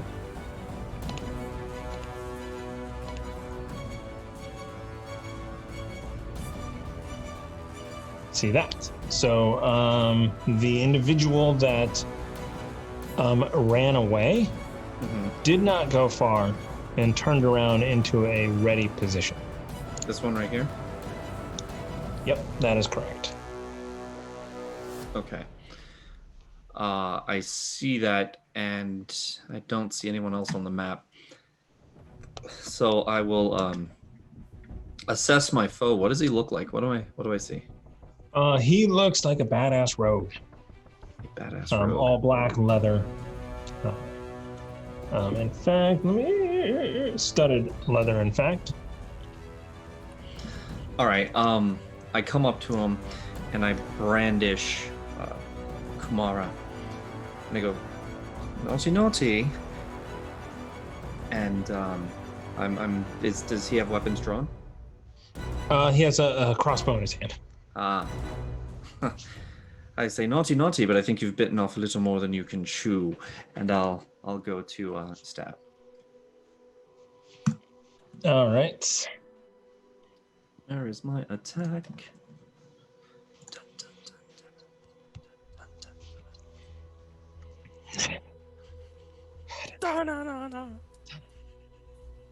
Also, are you guys able to hear bleed over from my headphones? No, not for me. Cool. Everybody's now listening to their own music. Excellent. I'm gonna say I hit him. I don't know. Let me see. I'm playing 24 to hit. 24 does hit. But don't mind the damage. I'll roll it separately. Because it's with the booming blade. Well, I think you get a 1 in your sneak attack. Also, it's like you get... your sneak attack damage was... Garbage. Yeah. Oh, you want me to roll the other damage separate? I can do that. Yeah. It really was garbage, though. 1, 2, 3, and 1? Yeah. No, 2, 2. 2, 1. Damn. Yeah. That's pretty terrible. That sucks. So roll the extra 1d8. Yep. And tell me what you get. 8. 16 plus 8 is a number. 24. It's a number more than I typed 24. in. And then I will...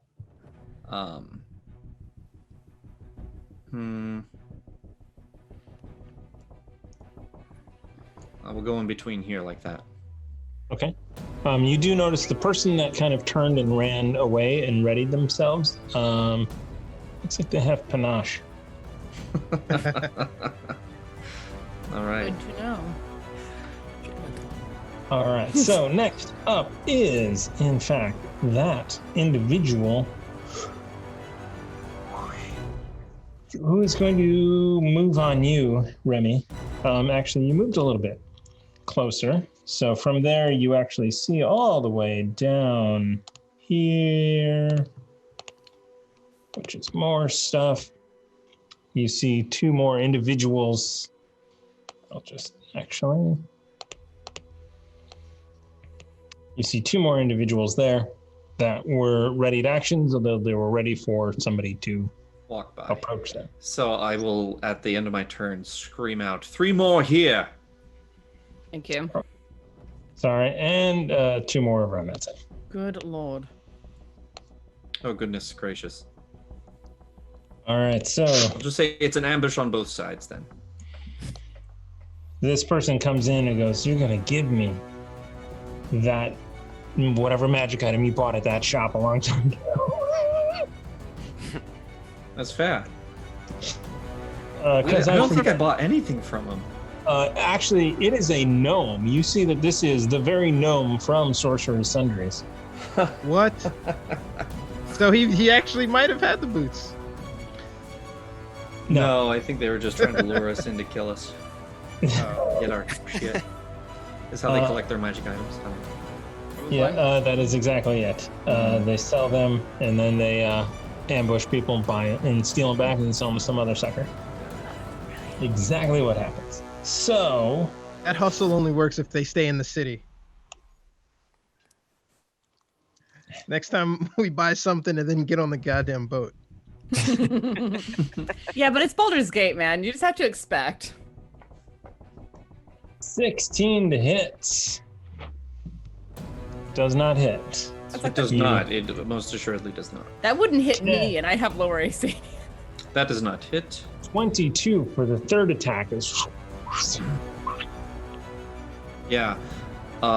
Sorry, did you say these guys had yet to go? Correct. Okay, I will use shield. Okay. And I am out of bits. So, that is... Oh, wait, no. No, wait. What's your total AC? It's 26. 26. Hold on a minute. I have one more bit from 4 or higher. No. Could. All right. You got me. 4.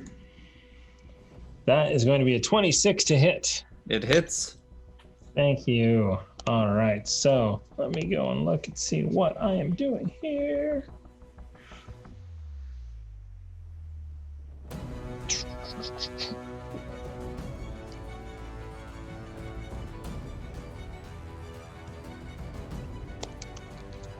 Fear noises. Yeah, so 22 points of damage. As this rapier misses the first times, the shield comes up. She's manages to sneak it through just a very small portion of your armor. And you recognize sneak attack immediately when you feel it. Yep. That was a vital organ, I'm sure of it. Did 2 points of damage. Next up is Remy, the fox. It just went. I was going to say, what? I thought he just got hit, not win, right? He wins. Oh, that's right. That's right. I think it's my turn. It is indeed. I just stabbed this guy. Yeah, he just to be stabbed. Cool. Let's see, where am I? I am going to 5, 10, 15, 20. I'm going to move here. Can I see this fellow here now? You can see the person in front of Remy. You can see the person that is hiding in the corner that shot. Yes, so they have +2. So they have a little cover. If you move further, they won't. Like just past Ruckus, and they won't have cover. I'm not worried about cover. I'm going to cast Toll the Dead on the one that shot at us first. All right. That is a save of some sort. Tis indeed. It is a wisdom save. I remember it well. And if I know anything about rogues, they're not usually wise. It depends on the rogue. Yeah. It's a DC 17. Totally depends on the rogue. Here is a 1d20 plus 0. Oh my god. To roll. Okay. Wow. Okay. Wow. Fair enough. Yeah, you look at this guy and his shaved head and his tattoos, and he's like, nice try. I'll just smile very sweetly and then throw my hand up and cast Spiritual Weapon right here. All right, let's see if I can find a badger from our premium assets.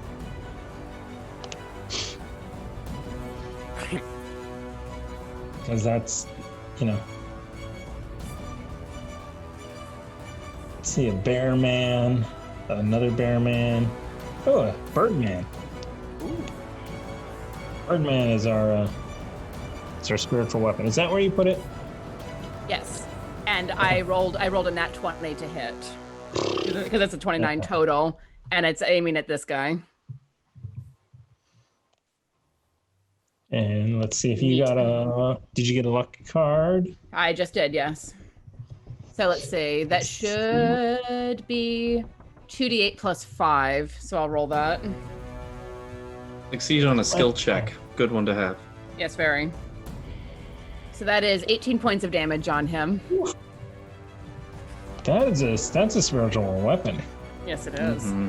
And I'll just like lock eyes with him as I gesture, and the sword slashes up at him from behind, and just like, are you sure you want? Good. I was like, are you sure you want to play this game? Just want the magic item. You can't use them if you're dead. You can't sell them if you're dead. And you just kind of hear like somebody else shout, "You said this would be easy." You didn't know who you were dealing with. All right. Uzo, you are up.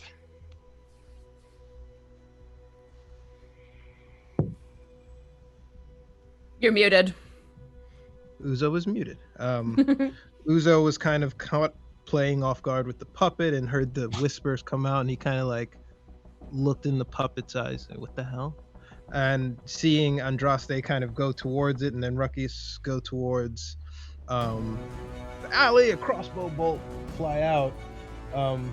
Uzo tucks away the kind of caresses like a little toddler, but looks at everybody passing through him and realizing that he's like standing by himself in the alley.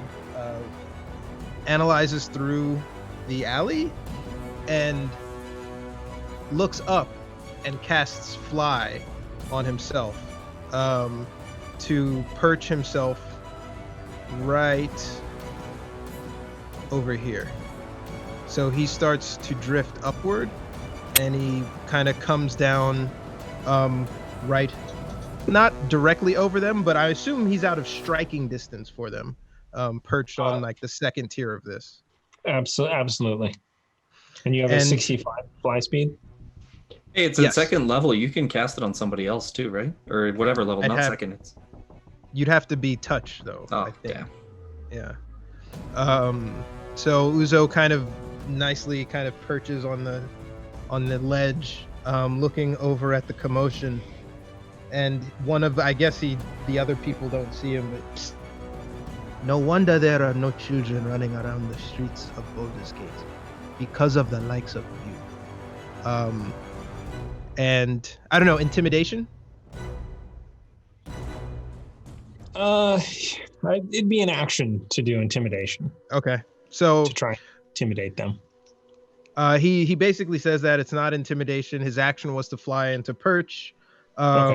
But Uzo is scowling at them and just kind of like is nodding silently. Okay, gotcha. Bad idea. Oh, the fashionable one. He can fly.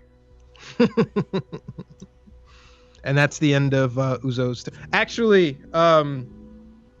Uzo pulls out his spear and he slams it on. That's how it gets their attention. So he flies up to the roof and he kneels down on the edge of the roof. But as he comes down with his spear, the metal on the spear shakes off and it starts to glow. And it's Shillelagh.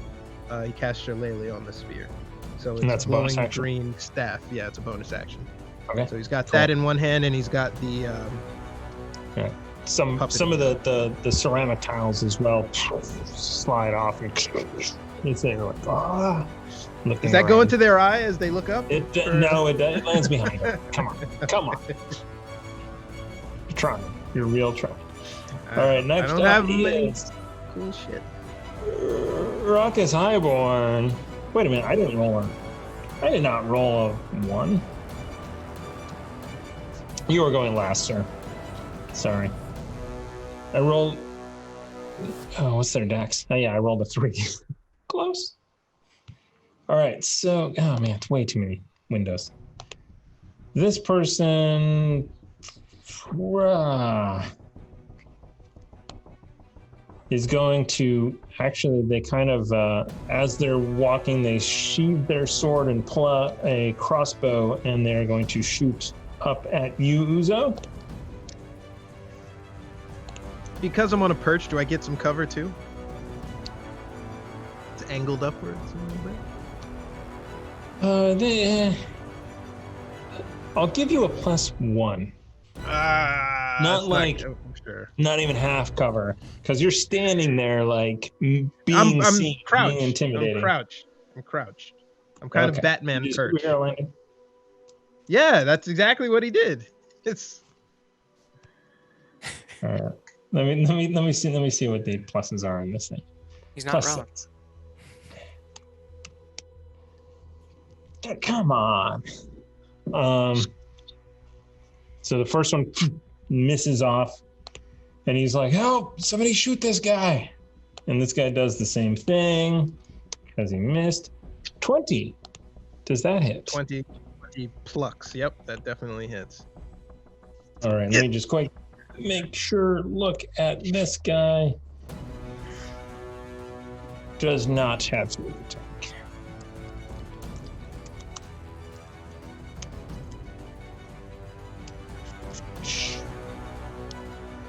For 10 points of damage. Yep. All right, so this gentleman over here is looking at the situation, sees like this. Both of these two guys are shimmering. Gonna take a pot shot at you, Andraste. You do have +2 cover.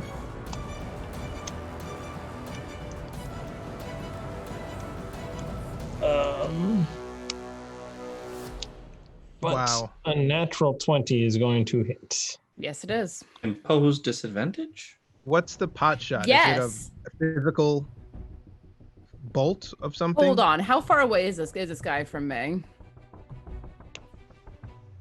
No, it's over here. This guy. Who's even closer? Yep. Okay, cool. Yeah, I will impose disadvantage on him. Man. Thank you. I don't usually use warding flare on myself, but thank you. Thomas, what does that roll? I divided 1 by 20 plus 6.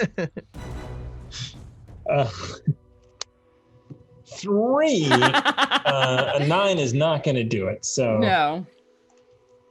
although this guy steps out and is also going to take the same shot.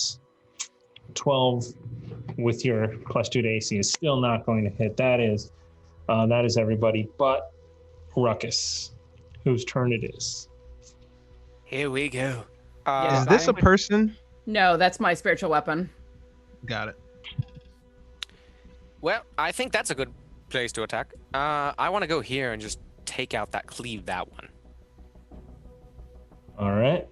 So do you guys have control of your characters? Yeah, I do. I should have done that. But 5, 10, 15. Perfect. 5, 10, 15, perfect. It worked. And I shall cleave with the first attack. 11, do it? 11 is not going to hit. You want to... A natural 1. Oof. Isn't it? No, I don't think. Wait. Yeah. Because you get a +10 to that. Oh my god. That's a nat 1. Yeah. So this big stack of inspiration that you guys have, unusable. You also did Booming Blade, so you get another attack. That was... Yeah, well, I didn't declare it, but I was going to do that. That's not how it works. In my mind, though, like literally... As has bitten Bo in the ass multiple times if you don't declare it beforehand. Hey, it's always Booming Blade, unless I say it's not. No, I need to hear the in German, it's Booming Blade. It's a Booming Blade. So wait, no, yes, I don't have it then. Correct, but you have another attack now. Dagnabbit. Wait, can I use it on the second attack with War Magic? No. Your action is to take 2 attacks. Okay. Actually, you're 10th level now. Is it still just 2? It's still just 2 attacks, yeah. And even with War Magic, it just says... Andraste, can you check that for him? When you... No, I think it's like at least 11th or something. No, I'm not checking other people's shit. Chat, can you check for us? He doesn't have you to sit next to him and read it. I literally... Yeah, exactly. A sentence! In D&D Beyond, because they're a fantastic sponsor. It is level 11. Hey, next level. That's awesome. I'm gonna be crazier. Anyway, so I didn't make the first one. I'm gonna do the second. That is going to hit. Yes! 25 will indeed hit this guy, who is looking pretty bloodied. Good! Get him. Okay, it rolled it in D&D Beyond. I didn't roll it in. Can I tell you? It's not Click a good... the thing and roll 20. Where it says roll damages, click. Should I click it? No, but I did that. Can I do it for you? Okay, wait. I can do it. I can roll the dice for you. Here. No, I got it. Up. Nope. That's better. That's better. Wait, what do you mean? In the chat, Oh, yeah, in 20 roll damage. 20. No. That'd be nice. I swear to God, I'm hovering gonna over the click. damage. Oh, I'm I mean, hitting I the can't beat. click it. It's a 1d8. I'm just gonna roll the 1d8 plus 6. Yes, thank Are you. you... Plus 6. Plus 6 to that. Add 6 to that. That's what it says 12 on my points of character. damage. Thank goodness. Check it. D&D Beyond, everybody.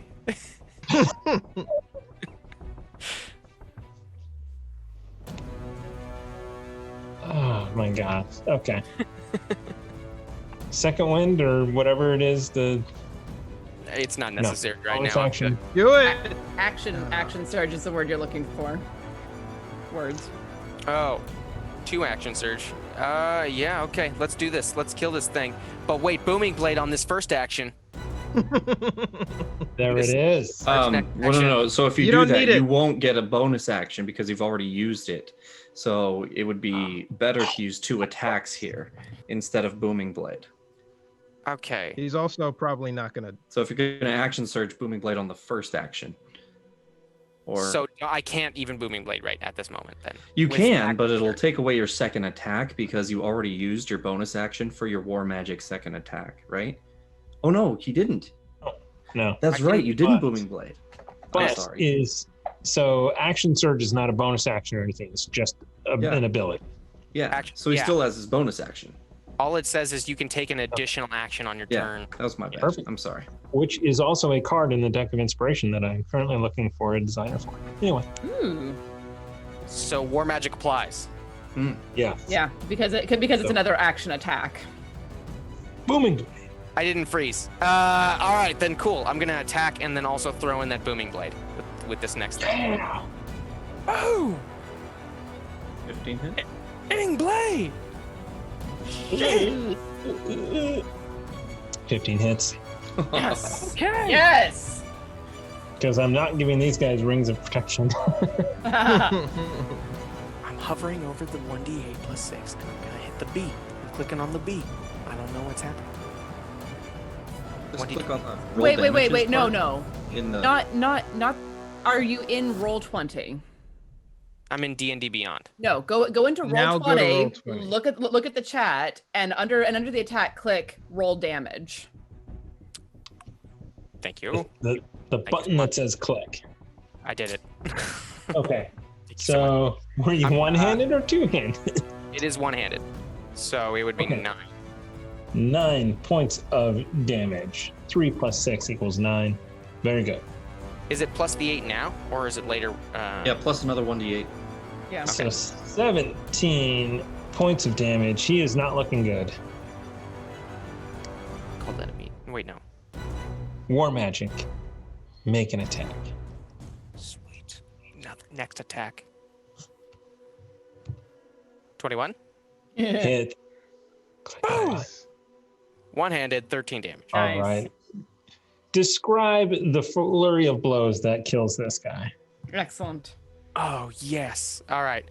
I just want to slide in real quick, like out of nowhere, and then just be and kind of have the blades stop at their throat, like against the wall. It feels like there's a wall right next to them, from what I'm seeing. Yeah, there's a wall next to him. And then just say, any last words? Do they say anything back? You're stupid. Before they finish that, I want to get to your and then just slash as much as I can, just like, no, I'm not. You are. And This is the man who just said last night he would never kill again. Remember that? I do remember that. Yeah, I stick to it. Uzo worried for a minute has there. a crossbow bolt in his like shoulder or arm. He looks over at Ruckus carving this guy up, and he kind of takes that as a silent seal of approval. He's like, "Guess we're doing this." Oh gosh. Can I ask what is your name before they die? You're lucky you stopped off at the puppet shop. Otherwise, it'd be like 15 minutes before you had your vow of 15 minutes. But you spent like an hour at the puppet shop, so it's like been an hour and 15 minutes. It's been like breakfast in 15 minutes. All right. So that is end of the lineup. It is top of the lineup, and that person is dead. So then Remy gets to go. Yay. Okay. This guy who stabbed me, Yeah. the gnome? Mm-hmm. Yeah. I'm going to say, you fight well, but how's your footwork? And I'm gonna circle kind of this way here, 5, 10, here, just kind of around him, 15 here, and then see if I can see an opening all of a sudden, shake one way, and then go to stab. All right. Let me get to the D&D Beyond. D&D Beyond. How am I gonna make death at work? My part says the first relapse is a freebie. 17 to hit. My sneak attack was again piss poor, but with the booming blade. German. 17 hits. Okay.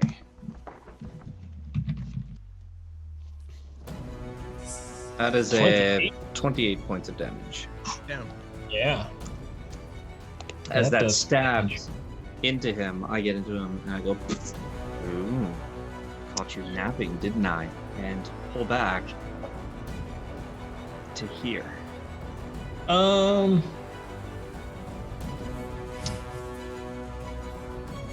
You notice at the very last minute, you think that you were about to hit the exact spot you're aiming for. Ducks out of the way, uncannily, and halves that damage to 14. I still say what I said. It's very cool, and I said, Okay. And it just is like, oh, nice try. So close. and I ready myself. Okay. Who's up next? That's D&D Beyond. It is... I wish I could move this thing. It is the person that you just hit. Let's see. Hold on. I don't. Let me look at this because I need to see. Arcana is not one of their skills.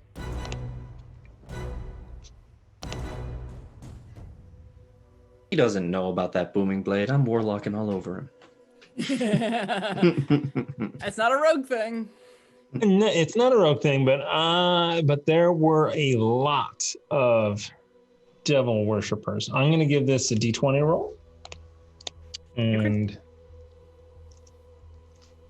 actually, it'll be their Arcana check, which is intelligence. You can tell by the way he warlocks. There's no time to talk. Sorry, that was in my mind. So I'm gonna say the DC was 15 for that. So no. So they are going to take a step towards you. Nice. I had it queued up. So that's 7 points more of damage. An uncanny dodge is once per turn. That's your reaction. So it's once per round. But as he comes up to me and goes, I go, cut deeper than you thought, didn't I?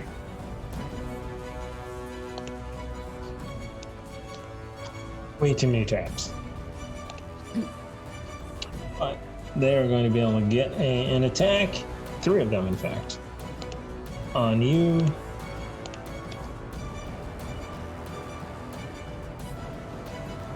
Hold on. It might not be +7. Nope, it's +7. Holy cow. Yeah, 26. All right. I'll just roll the next 2 attacks while I'm here. 24. Yeah, I'll go ahead and use shield. Oof. No. Yeah. Do it. Yeah, I'll use shield. On the second one, you use shield. No. Yeah, I won't use shield. Let's see how this goes. All right. And a 14 does not hit. 14 does So, not hit. Gonna hit you 4. Mad respect. Skicks. God damn it. So the first hit is 24 points of damage. Damn. So with the sneak attack, I'm going to dodge away from that uncannily. You take 12, and then the second attack is 9. Okay. So yeah, as he goes in to swing, I kind of try and dodge out of the way as he just kind of gets around me, and you see a little blood on the tip of his rapier as a result. Yeah. So like rogue on rogue and Mhm. barbarian on barbarian. It's just a slog of like, no, I'm gonna have that damage. No, I'm gonna have that damage. Absolutely. You can have it. So that's 21 points of damage in all. Yeah. 12. Yes, 21 points damage. Oof. Let me move this over a little bit so it looks. I have a whole lot of that left in me, looks guys. better. Looks better. All right. How does he look, by the way? Not bad. Oof. Hasn't taken much damage, actually. Andraste, you are up. All right, looking at the situation and hearing the cries of pain, I'm just going to whisper, we need to get this over with. And I'm going to walk here and just like look around and take it all in and get a sense for what's going on, and then close my eyes, cut my holy symbol in one hand, and cast Spirit Guardians at 5th level. Oh my goodness. Is that a 15-foot radius? It is a 15-foot radius, and I designate Ruckus and Remy and Uzo as people that it won't hurt. Sweet. And Bagar. Oof. And Bagar. Nope, Yes, you're Bagar's right. dead. And Bagar. No. No. The one thing and even authentic. and even Kumara. I will designate all of my friends as things that it won't affect. So yeah, I have a. I love Ruckus. Don't even with me. But yeah, 15-foot radius. I should be able to hit everyone from where I'm standing. All right. So can you read what happens when they first enter it? Here. Well, I'll just send it. Oh, that doesn't work. You call forth spirits to protect you. They flit around you to a distance of 15 feet for the duration. If you are good or neutral, their spectral form appears angelic or fey. They look angelic. When you cast a spell, you can designate any number of creatures you can see to be unaffected by it. An affected creature's speed is halved in the area, and when the creature enters the area for the first time on a turn or starts its turn there, it must make a wisdom saving throw. On a failed save, the creature takes, it'll be 5d8 radiant damage, and on a successful save, they take half as much damage. Woof. Sweet Jeebus. This is not a minor spell by any stretch of the imagination. And the DC is 17, I believe. Oh, I've been on the other side of it. It's not fun. No. Ramming speed. How can these rogues all have +0 in wisdom? I mean, as I look over at the rogue, obviously you use wisdom-based stuff when you're dealing with rogues. Staff. All right. So this is the gnome fails. The guy far right succeeds. Next one over, total fail. Next one over, fail. So one, I will mark him that person. So everyone who is affected, their speed is halved, and the 4 who failed take 24 radiant damage, and the one who succeeded takes 12. I don't know why I did the necrotic damage thing. So that is not accurate. 24. That's a lot. That's not big. So these guys are. Yeah. Okay. Uzo, you are up. Hold on. You just saw this. Sir, I still have a bonus action. You also have a spiritual weapon out. I do, and I'm going to use it to attack this fellow. Okay. For a 28 to hit. Yes. Yes, hits. For 6 points of damage. Well, something. 6 points of free damage, ain't gonna complain. Okay. And then you also have a bonus action? No, that was my bonus action. The bonus action to move it. That's true. It didn't move. We have ruled that that's the case, but yeah, no, I'm holding my concentration on the spiritual guardian, so I'm focused. Perfect. Uzo, you just see these things flittering around. Yeah, so Uzo kind of straightens up from his perch after dodging the first one and gets an arrow kind of stuck in his arm. And that guy just draws his attention as Uzo shakes his head angrily, and cinematically Run the Jewels comes on in the background of his head. As he kind of snarls, "No one is leaving." And he outstretches his like shillelagh hand, and he's aiming at the center of the group as he sees Andraste come into view right at the point he was aiming for, and he stops almost instantly. And he looks, he was going to cast Evard's Black Tentacles at that spot, which is a perfect range to get everybody. I beat you to it because I had higher. You have a It's all third good. spell slot by now? Do you have a third spell slot, or is it still just the two? Next level. It's just the two. Aha! Yeah, but so this guy right here, is he dead? Is he not dead? He's dead. He made his save. He was the only one that made the save. Yeah, so he's But he the is only dead. one that he's the only one that's not affected by the halved movement, right? Correct. Uzo kind of marks that one in his mind, but he looks at the battle with Remy and the other halfling. They're all Gnome. short. I'm using a totally I'm using the black viper stat block for this gnome. It's like, No way.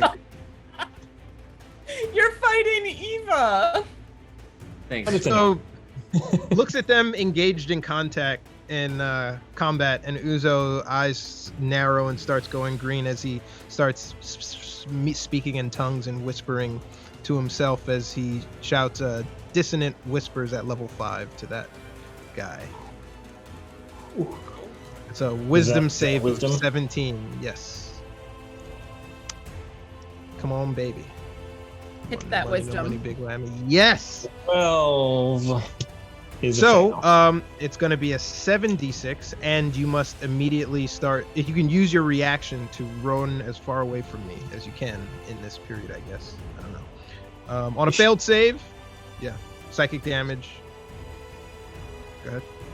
She's already used her reaction. Okay, so it says on a failed save it takes 3d6 psychic damage. I think that's at first level.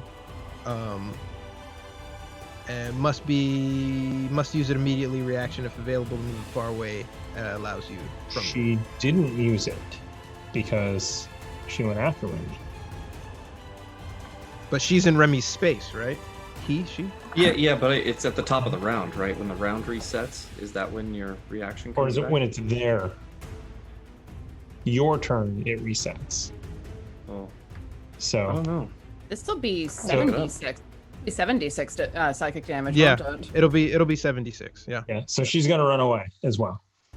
Okay, so we're gonna roll 7d6. Come on, baby. 24 points of damage, as basically a bunch of Uzos whispering in her ear the most foul things you've ever heard from Not different straight line? angles. Does it have to be a straight line? Or It doesn't say straight line. It Yeah, says it is turn-based, by the way. to move as far as its speed allows away from you. So how much speed did it use to get to Remy? I guess it must use the rest of that, or will it use all its speed for this turn? So it's 5 feet to get to Remy, so there's 25 left, essentially. Yeah. But it moves, so it takes some booming blade damage. No, actually, because it took some getting to me on that turn. Ah. Because I went first. So it Gotcha, doesn't, and I already used my reaction to, No attack of To, opportunity. uncanny dodge, reaction. so no attack of opportunity. Even at the top of the fucking order? Yeah, because I literally just used my reaction. Yeah. All right. That So said, then though, does it- that said though, in order to get to any of us, she's gonna have to come into. Oh, her speed is moved by is half, Half. so she doesn't get that Yes. far. That's true. Yeah. So yeah, she does not get very far at all. Oh, good. She'll still start within that circle. All right. All right then. Well, That is 24 points of Uzo. damage. 24 points of damage, and Uzo moves a little bit closer. hold on, wait. She used it on Remy, then she went. Oh, but she can't use her reaction because you're If she forcing her can't- to use her reaction. Yeah, if Yeah. she can't use her reaction, she can't run. I'm gonna say your thing went off, so she couldn't use her reaction to uncanny dodge the damage because you took her reaction away. That makes sense. Oh yeah. Her reaction was used to run, so she can't use Yep. it to uncanny dodge. Yeah. Yep. All right. Well, that did some damage. So now Uzo's no longer perched; he's just kind of standing. Okay. Is he walking down? He only moved 10 feet. Still on the roof. All right. So now, question. Well, so all of these guys are going to start their turn. Do they roll a thing, or do they just take the damage? Let me look. Double check that. It has. They have to make the saving throw again when they start their turn. So we'll start. Left bandit fail. Succeed. Second one succeeds. Ooh. Natural one. Fail. All right. So. And I will roll that 5d8. 29. 29. So number one here gets 29 points of damage. Not looking well at all. The fact that they're still standing is scary to me. Yeah, this person gets it too, right? Oh, something. Yeah. What is what's half of 29? 14. That'd be 14. Don't ask me. 14. Whew. Yeah, these people are not looking good. And that person's dead. The gnome falls as all of these things just swarm around her, and suddenly you see just this like skeleton inside of these clothes and armor just laying there. It's radiant damage, not necrotic. Beetles, Caduceus uses beetles. Caduceus can use beetles. I do not use beetles. I use butterflies. No, dragonflies. That was the word I'm looking for. Dragonflies ate the entire corpse. All right. Wow, that was a lot. So which one's dead? The gnome. Neat. So 5 feet going to attack you. 26. That hits. All right. Give me a second to look here.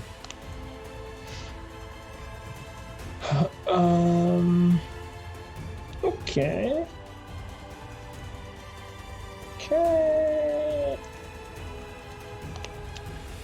I'm going to actually roll all 3 attacks.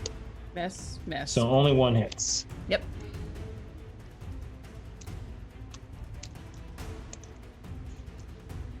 Just type in 1d86. No, thank you. 7 points of damage. This guy is. And I make the con save to maintain concentration. All right. 7 points of damage. This guy's moving over to attack. Miss. Second one hits. Third one hits. These guys, unfortunately, don't do a lot. I'm okay with that.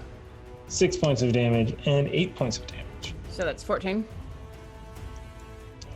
And I will roll 2 separate con saves on that. 1, 2. Oh. All right. Spirit Guardians drops on that first one, unless we want to inspire that. Go for it. Thank you. Do we do a reroll on that?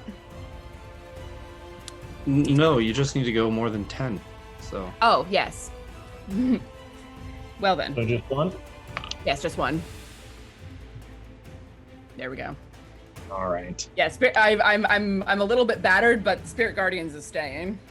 So the other one comes in 7, 18. Does that hit? 18 hits. 18 is my AC. And a natural 20. Can we use that card? Yeah. Actually, wait. I have a reaction. You can impose disadvantage. I will impose disadvantage on that one. The card not be more useful? I see what you're saying. If I can make him miss, that would be preferable. 25. And the card is a finite resource. Yeah, exact.ly. Well, I mean, actually, hold on. That's a 21. But less finite. Yes, those 2 will hit. Okay, so you're going to take 8 points of damage and 7 points of damage as these guys are just scimitars flashing, trying to take down, and then you need to roll concentration checks. And you make it.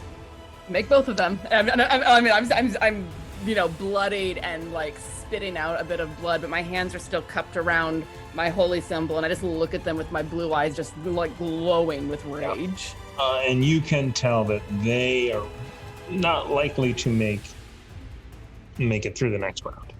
I'm just looking at them and going, you should have run away while you could. All right. But then you'd have enemies in town. So, top of the lineup, Rimsters. All right. Wait, top of the lineup?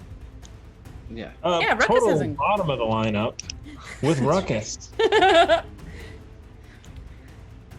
I want to chase this one down. I think I'm... Oh, damn it. I'm on the wrong button. This one down. Yes. Totally Okay. me. Yes! And I'm just going to spend the first attack on him. But also, I want to ask him right before I spend the first attack, what was the name of your ally I just murdered? And do I get that answer? You can, and we'll see. D&D Beyond, everybody. This is me looking this up. Baldur's Gate, sent into Avernus. Aha. Namegenerator.com. Lower City. No, this person has an actual name. Oh. I'm amused by this because I'm playing Descent into Avernus in another campaign, and I'm just thinking, I wonder if my rogue was anywhere near here. Probably not, because she's still alive. It's the Sorcerer's Sun Dreams. No, I bet you this person has an actual stat block too. Wow. Not in my world.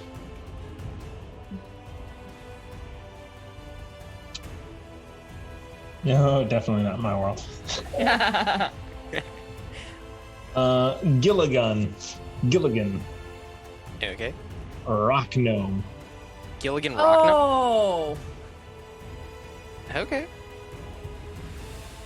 Evil female Rock Gnome spy. Yeah. All right. I don't want to give too much away for your other campaign. My first attack was 18. That hits. Yes. Damage. We've left Baldur's Gate, so you're not gonna. We're in Avernus now. 11 damage, one-handed. There's lemurs everywhere. Oh, I hate wait. It's still in the first attack. I feel like, does it work? No? Booming Blade? Maybe? Oh my gosh. It's still in the first attack. Only because I wasn't paying attention, I will give you Booming Blade. So you get 11 damage plus 1d8. 6. So 17 points of damage. You didn't even need the Booming Blade. Yes.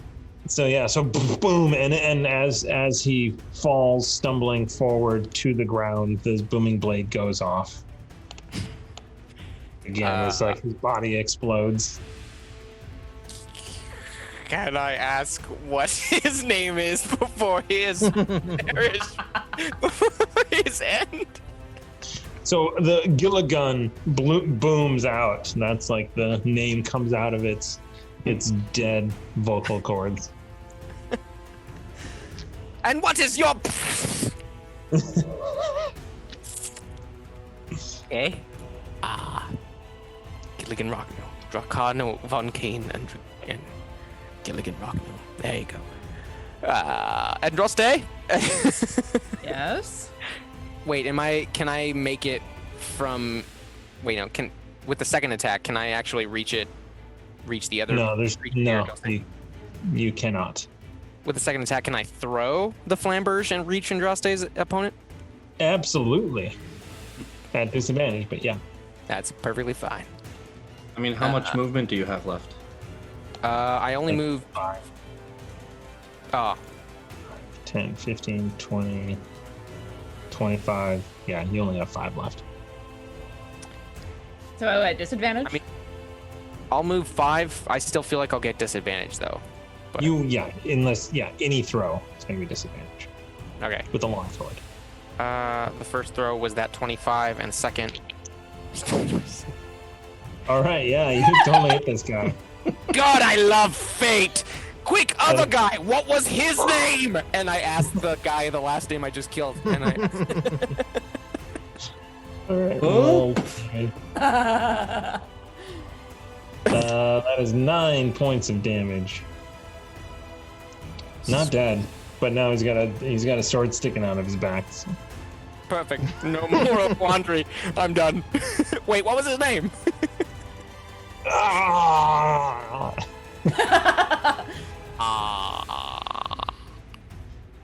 what I write down.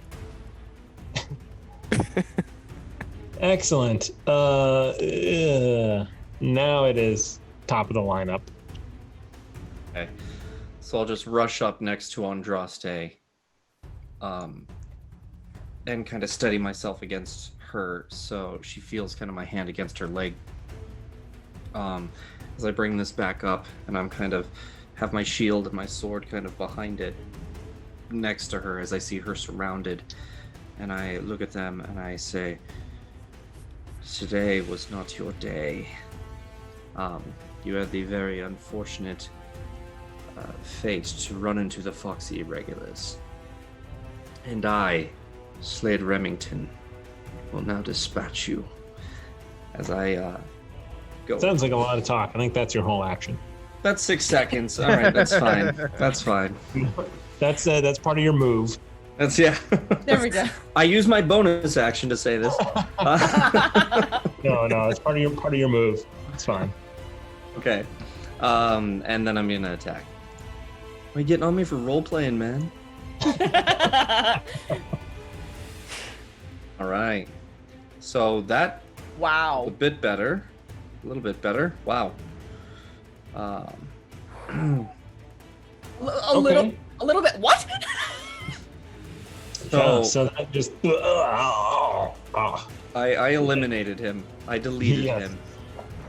So you can tell he's about to answer all of your questions, and then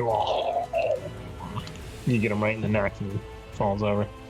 It's like, I was gonna tell that guy everything. Damn it! Is that it? Yeah. I mean, I think so. Got nothing else. Yeah, that's it. Andraste! All right. I'm going to use my bonus action to move the spiritual weapon up behind the guy with the green dot on him. I can't move it. There, thank you. All right. 1d20 plus 9. 28 to hit. It's.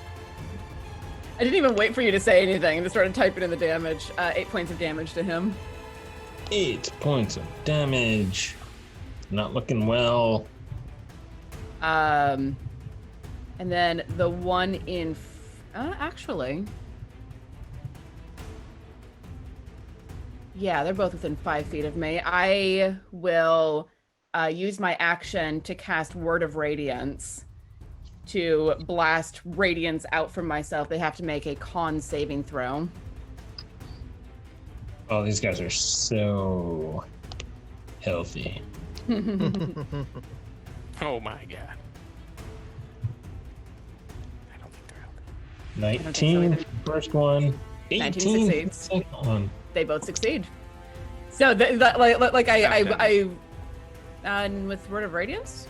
Oh no, sorry, my bad. No, not with Word of Radiance. Yeah, the other won't take effect until their turn. So they don't take any damage, or do they take half? They don't take any damage. It's a cantrip. Oh, okay. They're a little blinded though. They're blinking their eyes.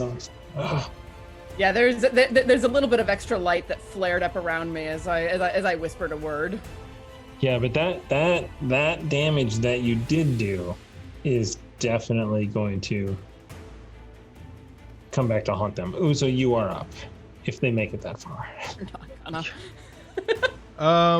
How does this guy look? They both look pretty bad.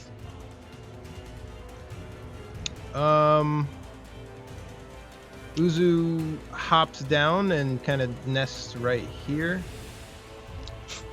Dexterity saving throw. He still has Saving fly. throw or skill check? Dexterity check. Skill check. Athletics check. Just fly. He still has fly. Oh yeah. That's for an hour.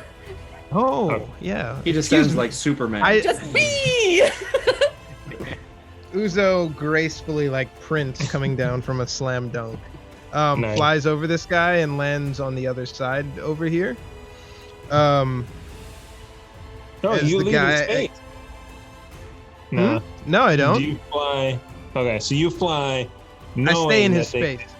Okay. I stay in Oh his yeah, space. yeah. That makes sense. But as he descends, he pulls down the shillelagh and basically clubs the dude over the top of the head, intending to kill him. So it is a 1, yes, plus 9. Because it is a magical weapon. Can I get a d6? Yes. Yeah. 17. 17 hits. All right. Get him.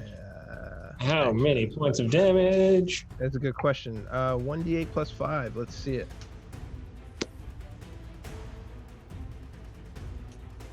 As we all 12 watch points of damage. 12 points of damage. Wow. You need to make this cinematic. Do it. So A full Uzo, flight. basically, as he's had his eye on that one the entire time, making sure he didn't lose him in the crowd for putting a crossbow in him. So as he floats over him, he drops the crossbow right at the one's feet as he's trying to look down and clear his vision. And he looks down at the crossbow just in time to look up to catch a club to the face. And the club, the shillelagh, just splits it down. And Uzo just stands over him.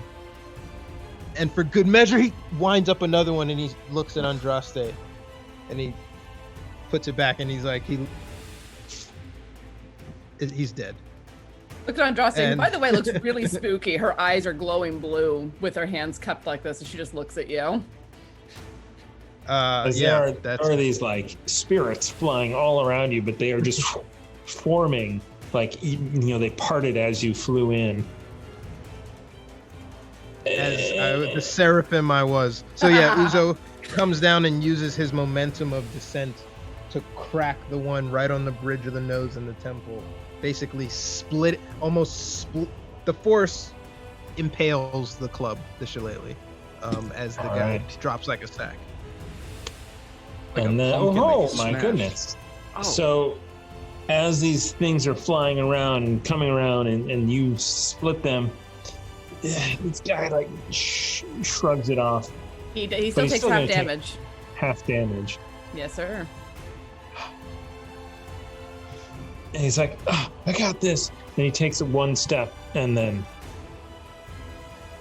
describe what happens as he So- does. Yeah, I will hear him snap loose of it and just like look up at him, my eyes burning blue with holy fire, and just like gesture with my fingertips as two of these angelic these angelic little dragonflies just whirl around his head and then drive in through his temples, meeting in the middle of his brain. Blowing his brain out with radiant energy. And his body collapses to the ground. And I will like hold the spell for a moment, looking around to make sure that there isn't anyone else who's going to be that stupid. Yeah. So you definitely, even through that, you see sort of people have like gathered a little bit. And most people are kind of like looking and then just like walking off, like, oh my God, that's interesting. What is happening? Oh, that's awful. I don't want to be anywhere near this. As the scene calms down, and you definitely hear people running away. At this point, just not like just citizens that are like, I don't want any part of this. I can't say as I blame them. So as I recognize that we are out of the fight now, I'm just going to close my eyes and release the spell and open them again, and my eyes are normal again. Uzo looks at that and looks at Andraste, but looks at the dead one in front of him, and he pulls Ruckus's flamberge out of the back of it, and he holds it out to hand it to Ruckus, and he kicks the corpse. Hey, what is your name? What is your... Oh. And he holds it up to Ruckus, and he goes, it's not working. To be fair, I didn't kill that one. I'm just gonna call it back, like while it's in his hand. Disappears from his hand. And I'll see Remy just like holding himself and just being in pain. I'm gonna reach over and cast Cure Wounds at 4th level on him. Thank you. You look like you're hurting there, friend. How are you doing, Andraste? I'm fine.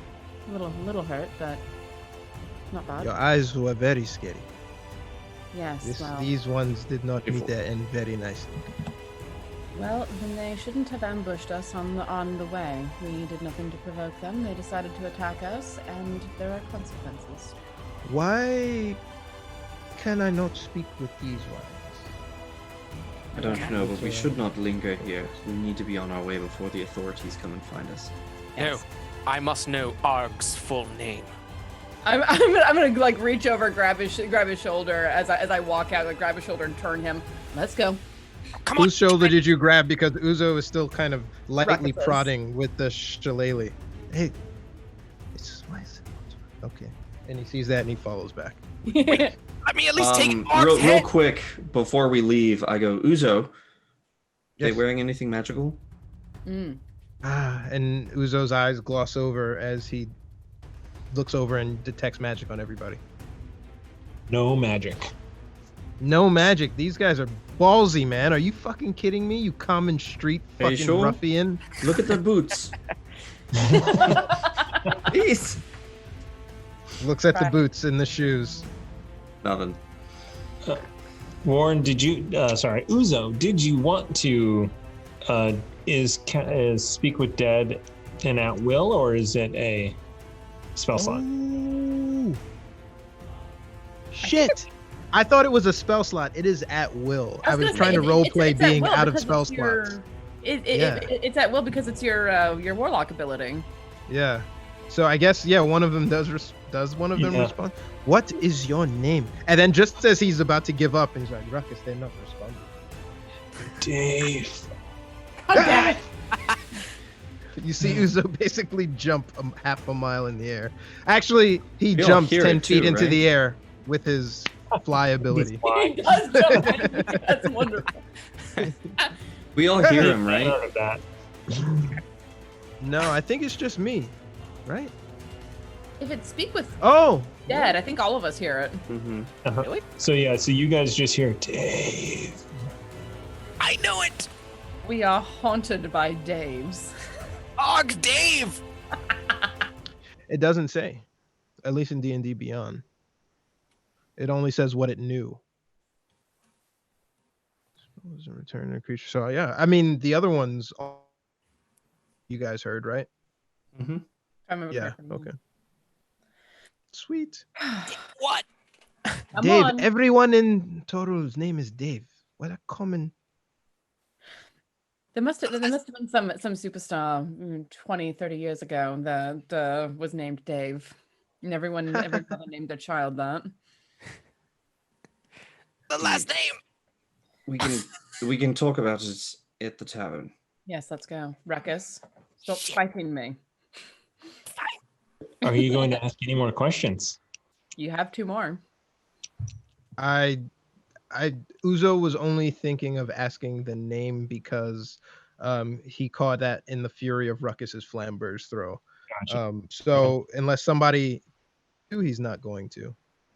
I mean, Kind of freaked you out that you actually heard it. Yeah. I'm gonna say, ask him if he knows where the boots of speed are. Okay. Uzo kind of lightly floats down to, do you know where the boots of speed are? Looking up to Remy. There were never any boots of speed. I knew it. Okay. What's his last motherfucking name? and as I'm pulling him away, I just like swat him upside the back of the head for the swearing. No! Ow! I'm trying to think of something smart to say. I can't. So walks away. In the face of Ruckus screaming about names, there's nothing smart to say. So as you walk away, leaving this guy to speak with Dad, he's like, "You have one more question. I'll never rest in peace until I get that last question asked."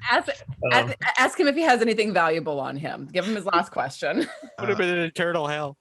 What valuables do you have on you? Some coin. Okay, and now the the black member of the party is rummaging the pockets of the corpse littered in the middle of the street. I'm helping. Okay. Yeah, I'm mostly just getting Ruckus out of there right now. I'll leave those two to go rummaging and trust that they'll share. Well, I'm trying to do it as fast as possible so that we can get out of here. Yeah. So you guys rip through that as fast as possible. Do you want to go back? This is going to help us pay for those puppets. I'm adding that through. That'll be 50 each. Are we splitting it, or are we splitting it, or are we putting it into party funds? I'm fine. I'm gonna put it in party fund. Let's split it. Okay. Good. I'm fine either way. I just want to know what to put on my sheet, man. I want money. Gold. All right, so you guys make your way. Eventually, as you get further and further away from the scene of this massacre, people are less. It's from the scene of the ambush. I mean, let's put the blame where blame lies. Yeah, we didn't go looking for trouble; it found us. Massacre. That is some fake news there. The Baldur's Gate Weekly is calling it a massacre. These are ups. Yeah. Sorry. Yeah. Well. Yeah, but how many of those are run by the guild? And they're a bunch of thieves and rogues, so it's propaganda. Yeah. Tim Messenger is a moron anyway. So you guys. You guys make your way through the streets. Eventually, you get to people who knew nothing about it and are just walking past, and you make your way to the tavern just as the sun is setting. Uzo just remarks to Remy, like, the callousness of the corpse in the street. Maybe this isn't a good place for a tavern. Just like probably not the right clientele, but let's not count it out. The upper crust area, the uptown area, was quite nice. I agree.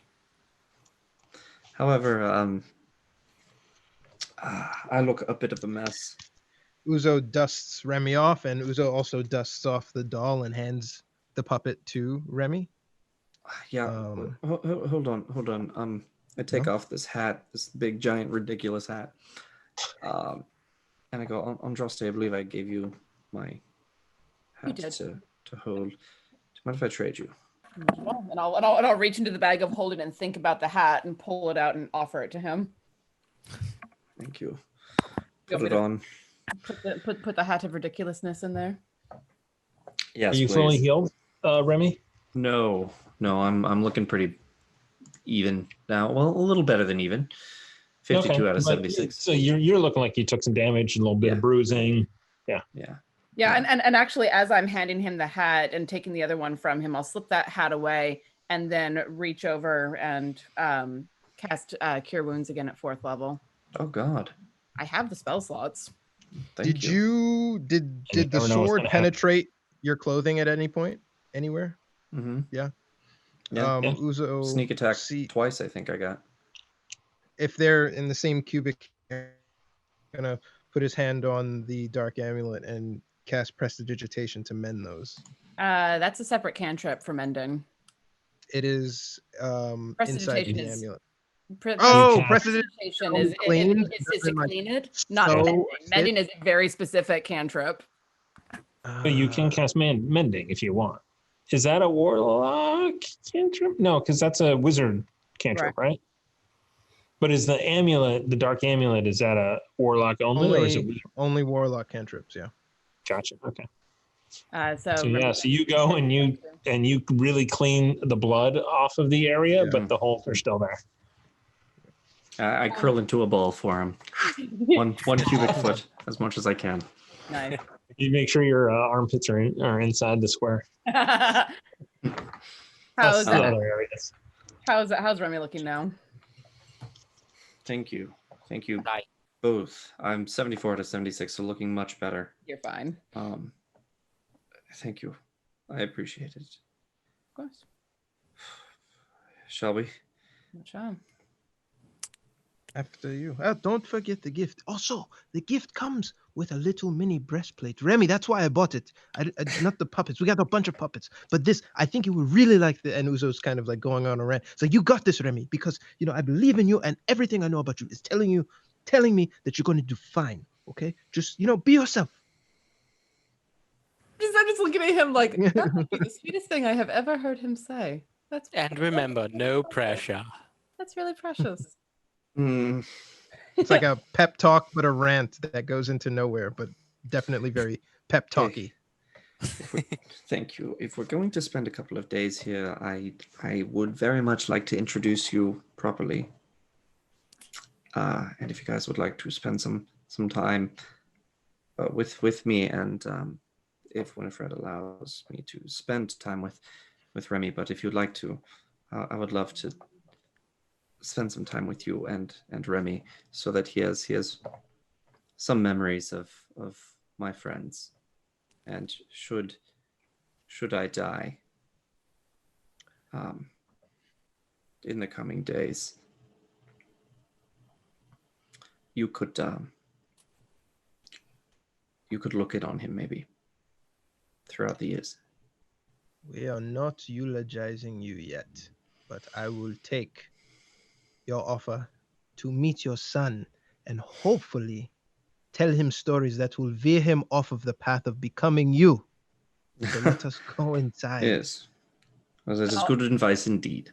And I'll look at Remy and say, regardless, I'll check in on him. I have certainly plenty of years to do that. Good. Let's make sure. I've died for this team before. I will, if need be, act appropriately. How about we live for the team for a while? For sure. We need to live for the team. I do not have the benefit of time as I am a human. So we are standing out here wasting time, buying time for Remy. Right. Remy's nervousness, very obvious nervousness, but you have this, Remy. Stop making excuses. Right. We will check on your son, but you will be there with us the entire time, Remy. You have this. I believe in you, Remy. Now let's go and just, smile, because kids like laughter, and you need to smile all the time. Just like reach up and put a hand on Uzo's shoulder. I think he gets it. Let's take a breath. Okay. And go get a drink and possibly something to eat, because I haven't eaten an actual meal today. What time is it? Exciting, Androste. This is exciting. Yeah, it is evening. So the sun is starting to set in the autumn evening. Dinner it is then. Yes, it is exciting, but I would like us all to keep our strength up. Okay. Shall we? Let us. And I open the door and walk into the tavern, looking for Winifred and Remy. Okay, so as you open the door a little bit more forcefully than you sort of expected with the nervousness, it swings open and makes a bang, and you sort of immediately kind of look over to the corner where you saw her sitting before, and you see she kind of wakes up, and there is a blank. So she's over in the corner. There's a blanket over her. She's like, and like is confused that there's a blanket. Sort of sets it aside and looks and connects, makes eye contact with you. And she gets out and she actually runs up to you, and grabs you. So you made it back. You. I'm back. And she like kind of steps back and looks. Your clothes are all tore up. I made it back, and I'm fine. Winnie, I'm fine. My friends have seen to that, as they always do. So as the rest of you are able to kind of get in, move around, Remy, Uzo, you immediately sort of see the dwarf sitting at a table with 2 tankards out in front of him. One across the way. Uzo kind of peers across and was looking for the child, but his eye is caught by the dwarf. Oh yes, business. So deal with your business. We have a few days. We have time. So we will stay on Remy and Winifred for a little bit, as she very obviously stayed up as late as she could through the night probably, and then slept some sleep, on a wooden bench. Okay. Have you been up all night? Yeah, I did. I was waiting. Waited for.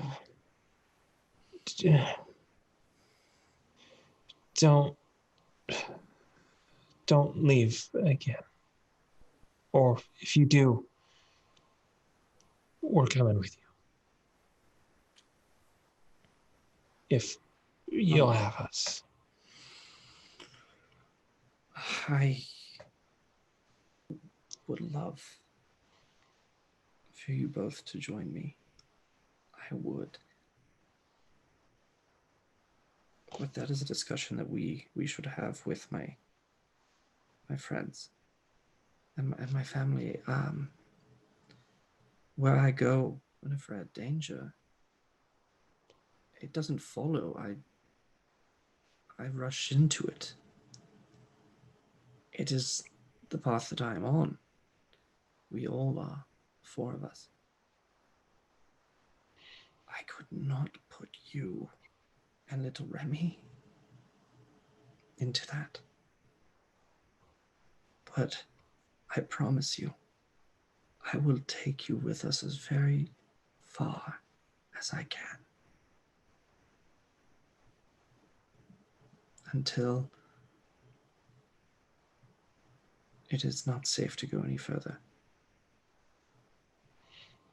Okay. I will spend every second I can with you and our son.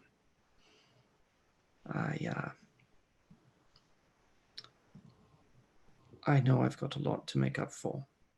I know I do. All those years pirating and you were home with Remy.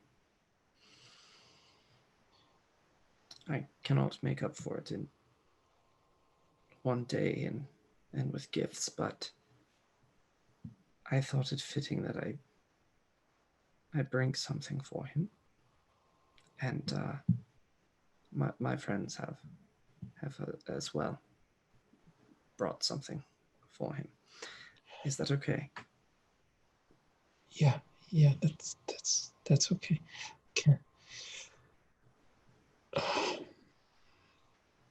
Tomorrow we will let's talk in the morning. I need to get some sleep. I'm glad you're back. She just kind of puts a hand to your face, but I'm really tired. And she walks off up the stairs. Give me an insight check. Okay.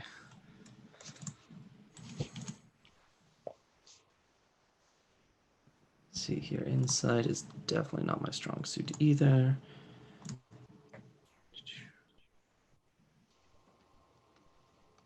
I rolled right past the nat 20. 14.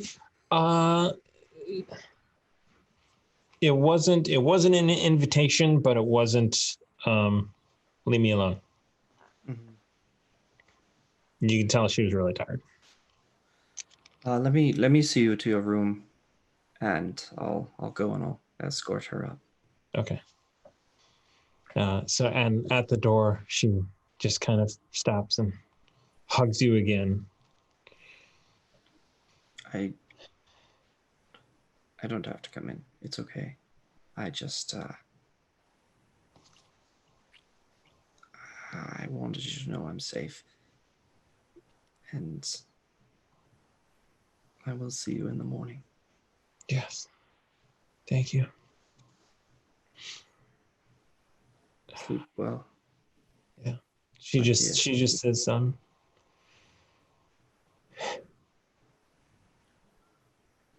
yeah. Okay. She goes to bed. Kind of you hear the door, like the silentest of clicks as it shuts very slowly. I just take a minute there.